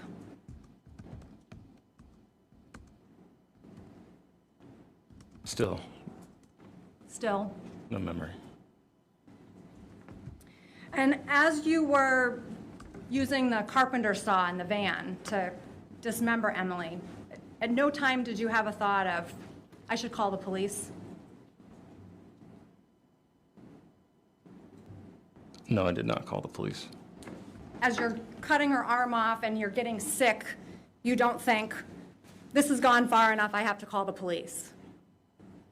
I don't have a recollection of a lot of the event. You do have a recollection of getting sick when you Yeah, did that. I do have a recollection of, there was one recollection that it's like a flash of a recall of like taking a knife across her leg. Well, you used a saw to cut her body up. That's what the evidence shows. Yes, and that's what you told police in the video.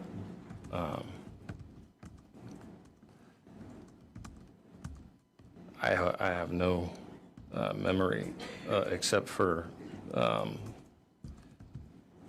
there was a memory about the like cutting into her leg with a knife and being sick over it. Mr. Ferlazzo, you didn't cut into her leg with a knife. You cut into her leg with a saw. I have a memory of cutting into her leg with a knife. You told police that you cut her with a saw. On the video, Yes, that's what was said on the video. that's what you said on the video. Yes. And you did this multiple times. What did I do multiple times? Cut her with the saw. I don't have any memory except for, like I said, I have a memory of cutting into her leg and You're not disputing that her arms were cut off? the evidence shows that her arms were cut off. And you're not disputing that her legs were cut off? That's what it shows. And you're not disputing that her feet were cut off? No, And you're not disputing that her head was cut off? no. You also took her wedding ring off and put it in the cup holder. Okay.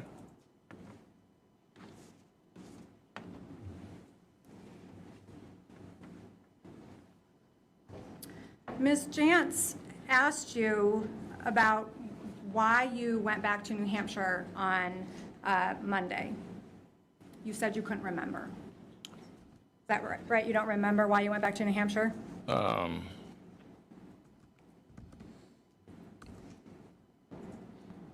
I talking about what I remember, or am I talking about what I've seen? I'm asking you, when Ms. Jantz was asking you questions about why you went back to New Hampshire on Monday, you said, I don't remember. That's correct.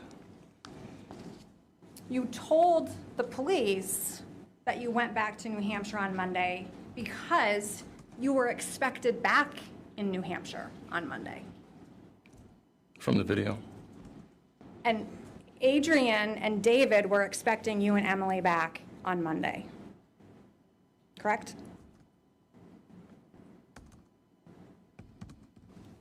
Is it? And you needed to get your Jeep. Okay. You got your Jeep, right? That's correct. Because you needed something to get Emily's body into the woods. Yes. You didn't tell Emily's parents what happened. Correct. You didn't tell Emily's parents I acted in self-defense. I don't remember talking to Emily's parents. You didn't tell Trooper Cody you acted in self-defense. From the video? You saw the video. You heard your conversation. You didn't tell him you acted in self-defense. I don't remember talking to Trooper Cody. So when you were in New Hampshire, that's when Emily finally was reported missing. Is that correct? Is that correct? Mr. Ferlazzo, have you been present for the last 3 days here in court? Yes. And you've heard the testimony, correct? And you've seen the evidence, correct? I need a That's verbal correct. response. That is correct. And the testimony and evidence is that Emily was reported missing on Monday. Is that correct? That's correct. And on Monday, when Emily was reported missing, she was in a van in St. Albans, correct? Yes. And you were in Northfield, New Hampshire. Yes. And you were 3 hours from that van. Yes. And you decided that you needed to buy yourself some time to get back to that van. So you lied to your in-laws.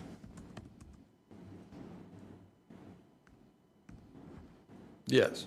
You told them that the van was at some guy named Kurt's. From the, I do, yes, I remember hearing that. And With the party's approach.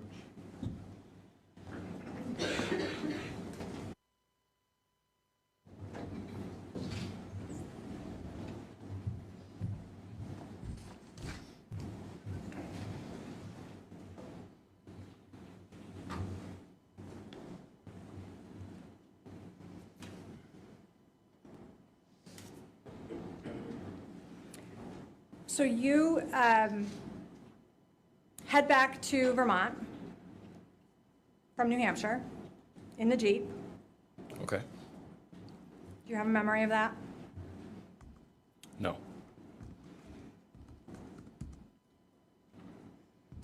You go to Spencer's. Yes. You text Spencer on the way to let him know you're coming. Okay. You don't remember that? Clarify whether he simply agreed She asked about. Do you not remember? No, ma'am. And you arrive at Spencer's house. Okay. Do you remember that? No, ma'am. You remember giving Spencer a hug I do remember feeling an embrace. from Spencer, Yes. and you head off to get your van That's correct. because you need to move it so that the police don't find it. I had told Spencer, I'm not asking you what you told Spencer. I'm asking you about going to the van. okay, You go to the van because you need to move the van. okay. Again, So, Mr. Ferlazzo, do you have a memory No, ma'am.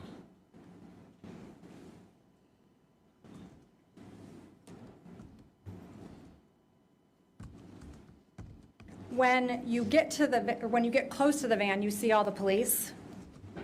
Okay. You don't remember? No, ma'am. So are you telling me that you don't remember seeing the brigade of police? No, ma'am. You don't remember telling Spencer to turn the car around? Is that what I did? Do you not remember that? No, ma'am. You don't remember telling Spencer that you shot Emily? No, ma'am. And you don't remember telling Spencer that you wanted him to shoot you?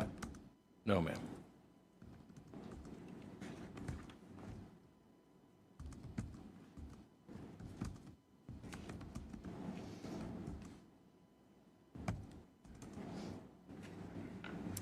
You slept in the woods that night.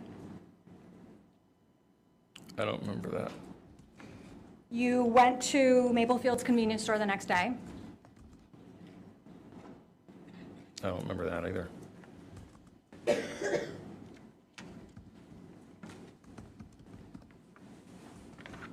You get a ride to the police station from Amy Nolan. Okay. You don't remember that? No, my memory started to dissolve at some point. I don't really remember anything past Sunday, so.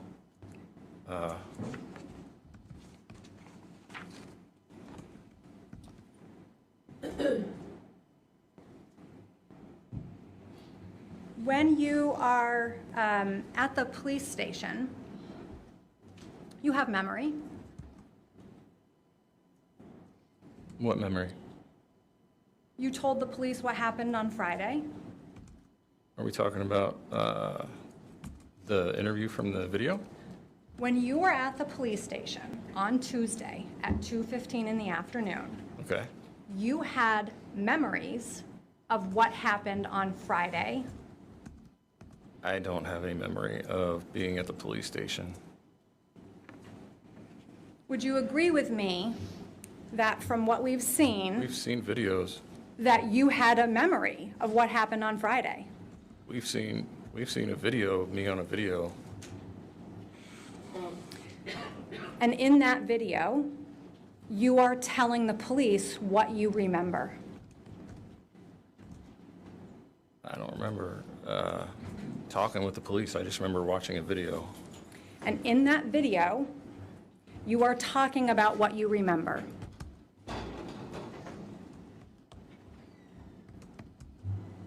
Like I said, I don't remember talking with the police. I understand that, Mr. Tuesday. Ferlazzo. You gave the police a very long account of what happened. I watched the video. And you would agree with me that based on that, you had a memory on October 19th of what happened on October 15th and October 16th and October 17th and October 18th. may we approach? I don't know what I would call that, but I don't remember being there.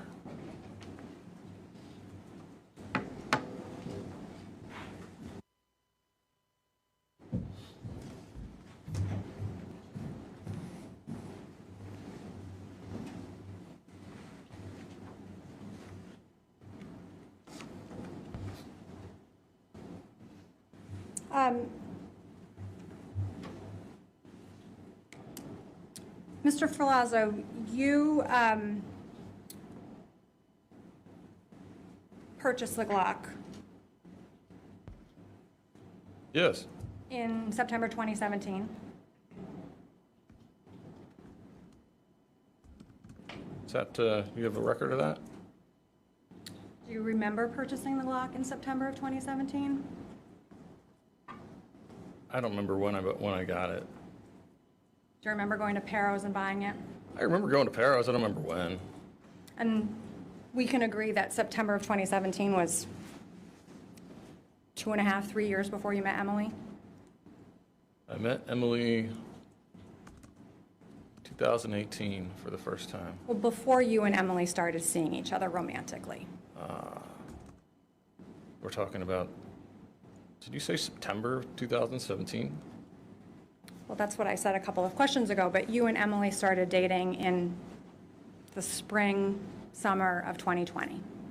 Okay, yes. Is that true? Yes. And you purchased the Glock before you met Emily Yes. at Pero's Correct. in Waterbury Correct. in 2017. Correct. And you purchased the Taurus in 2018. Do you have a record of that? I don't remember when I got that one. You got it at Pero's? Did I? No, that doesn't seem right.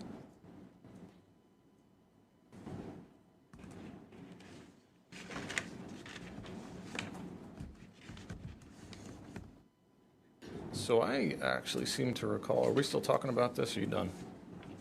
Sorry? Are we still talking about the Taurus? Talking about the Taurus, yes.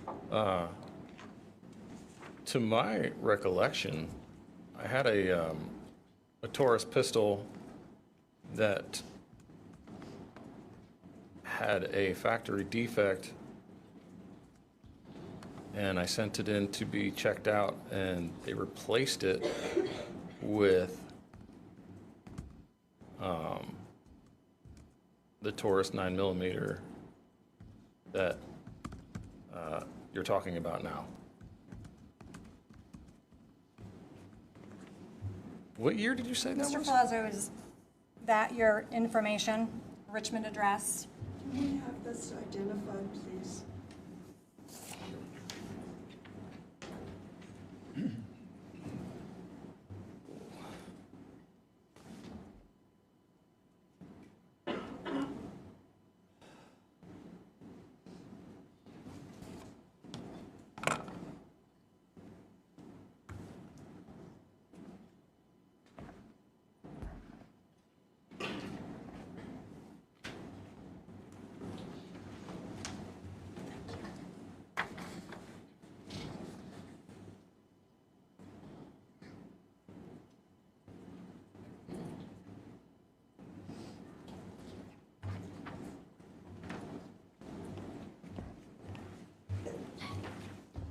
Mr. Ferlazzo, that is your contact information, right? What do we got here?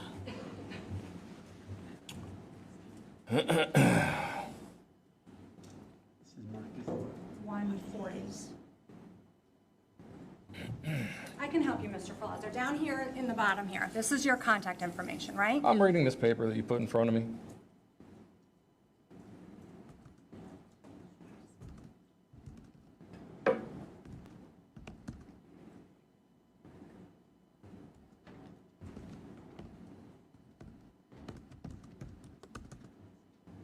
It says right here that the ship-to date was August 14th, 2018. Thanks for interrupting, but it has been marked. Can we identify it by an exhibit number and what it is? So it was, you may not have heard, I did it quietly, and I'm sorry for that. It's exhibit number 140, and you can suggest what it is since she's asking. So it's, No, you showed it to me already. I just wanted to identify for the record. and the purchase date is August of 2018, correct? I saw a ship-to date that said that. Is it? Mr. Ferlazzo, I'm going to help you. Help me out. Right here, purchase date, Oh. 8/20/2018. Yeah, see, I was looking over here at the ship-to date. So purchase date, 8/20/2018. I see that. Okay, you you agree with me that you purchased it in August of 2018? That's what it looks like. And that was before you and Emily started seeing each other? Yes. And all of the hunting rifles in the camper are your hunting rifles? Yes.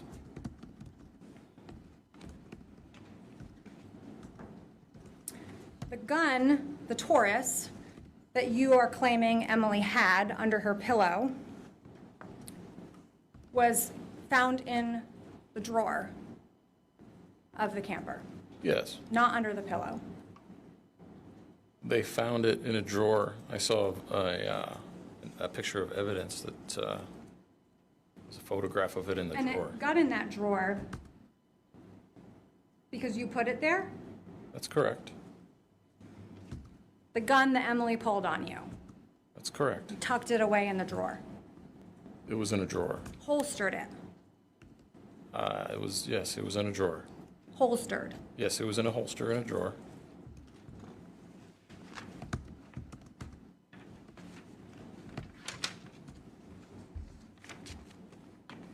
Mr. Ferlazzo, you're claiming that you don't have any recollection of really anything after Saturday afternoon. Is that correct?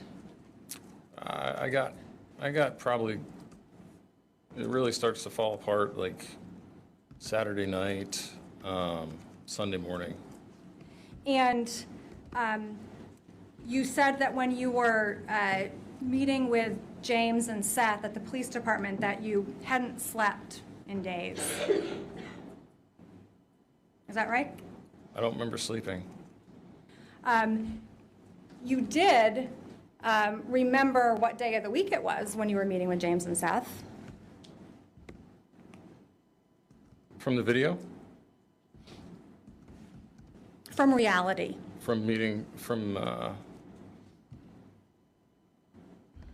We are talking about the video, right? We're talking about reality. Okay. And you remembered that it was Tuesday. On the video, there was talk of the date. You were able to clarify details for Detective Boris? Do you remember clarifying details for him? Are we asking me about watching the video, or are we asking me what I remember? I'm asking about the truth, Mr. Ferlazzo. You clarified details for Detective Boris.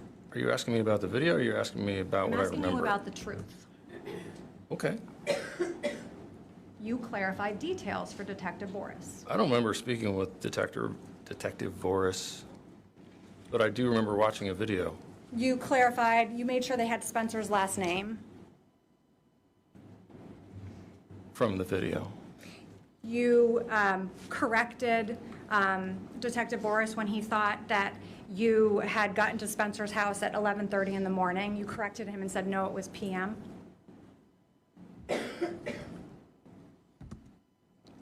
No memory. Are we talking about the video or what I remember? Again, we're talking about reality. Yeah, like I said, my memory started to dissolve really about Sunday, so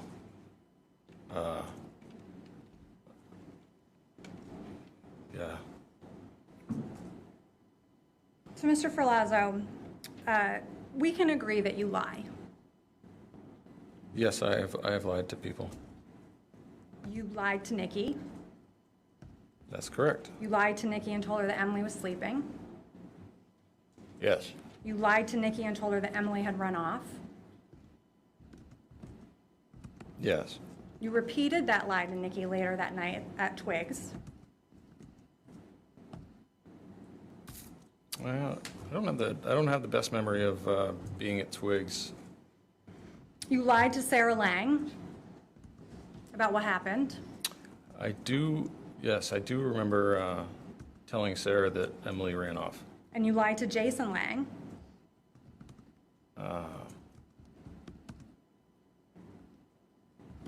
I don't remember that. You lied to David Bass. I don't remember that. You lied to Adrian Bass. Don't remember that. You lied to Trooper Cody. don't remember that. You're lying today. About? Everything. I'm sitting here giving you my recall of what I have to work with. No questions. You redirect. No redirect. Thank you, Mr. Ferlazzo. You may resume your seat.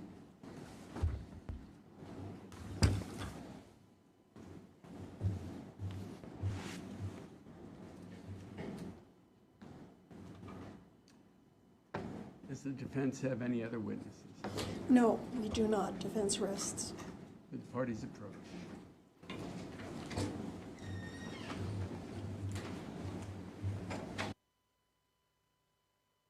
All right, folks, we're going to stop for the day. In fact, given some matters we're going to have to discuss of a legal nature in the morning, we're not going to start until the afternoon. So we'll start promptly at 1 o'clock, but you have the morning to relax. I will again ask you, please, please, please don't talk about this case with anyone. Don't try to learn anything about it. Don't go on social media or try and learn anything through the internet or news. We're getting close to the end, but we need to make sure that we stay diligent in that regard. Okay? So have a good night, and we'll see you at 1 o'clock tomorrow. Please be here at 1:45, and we'll get started promptly at 1. All right.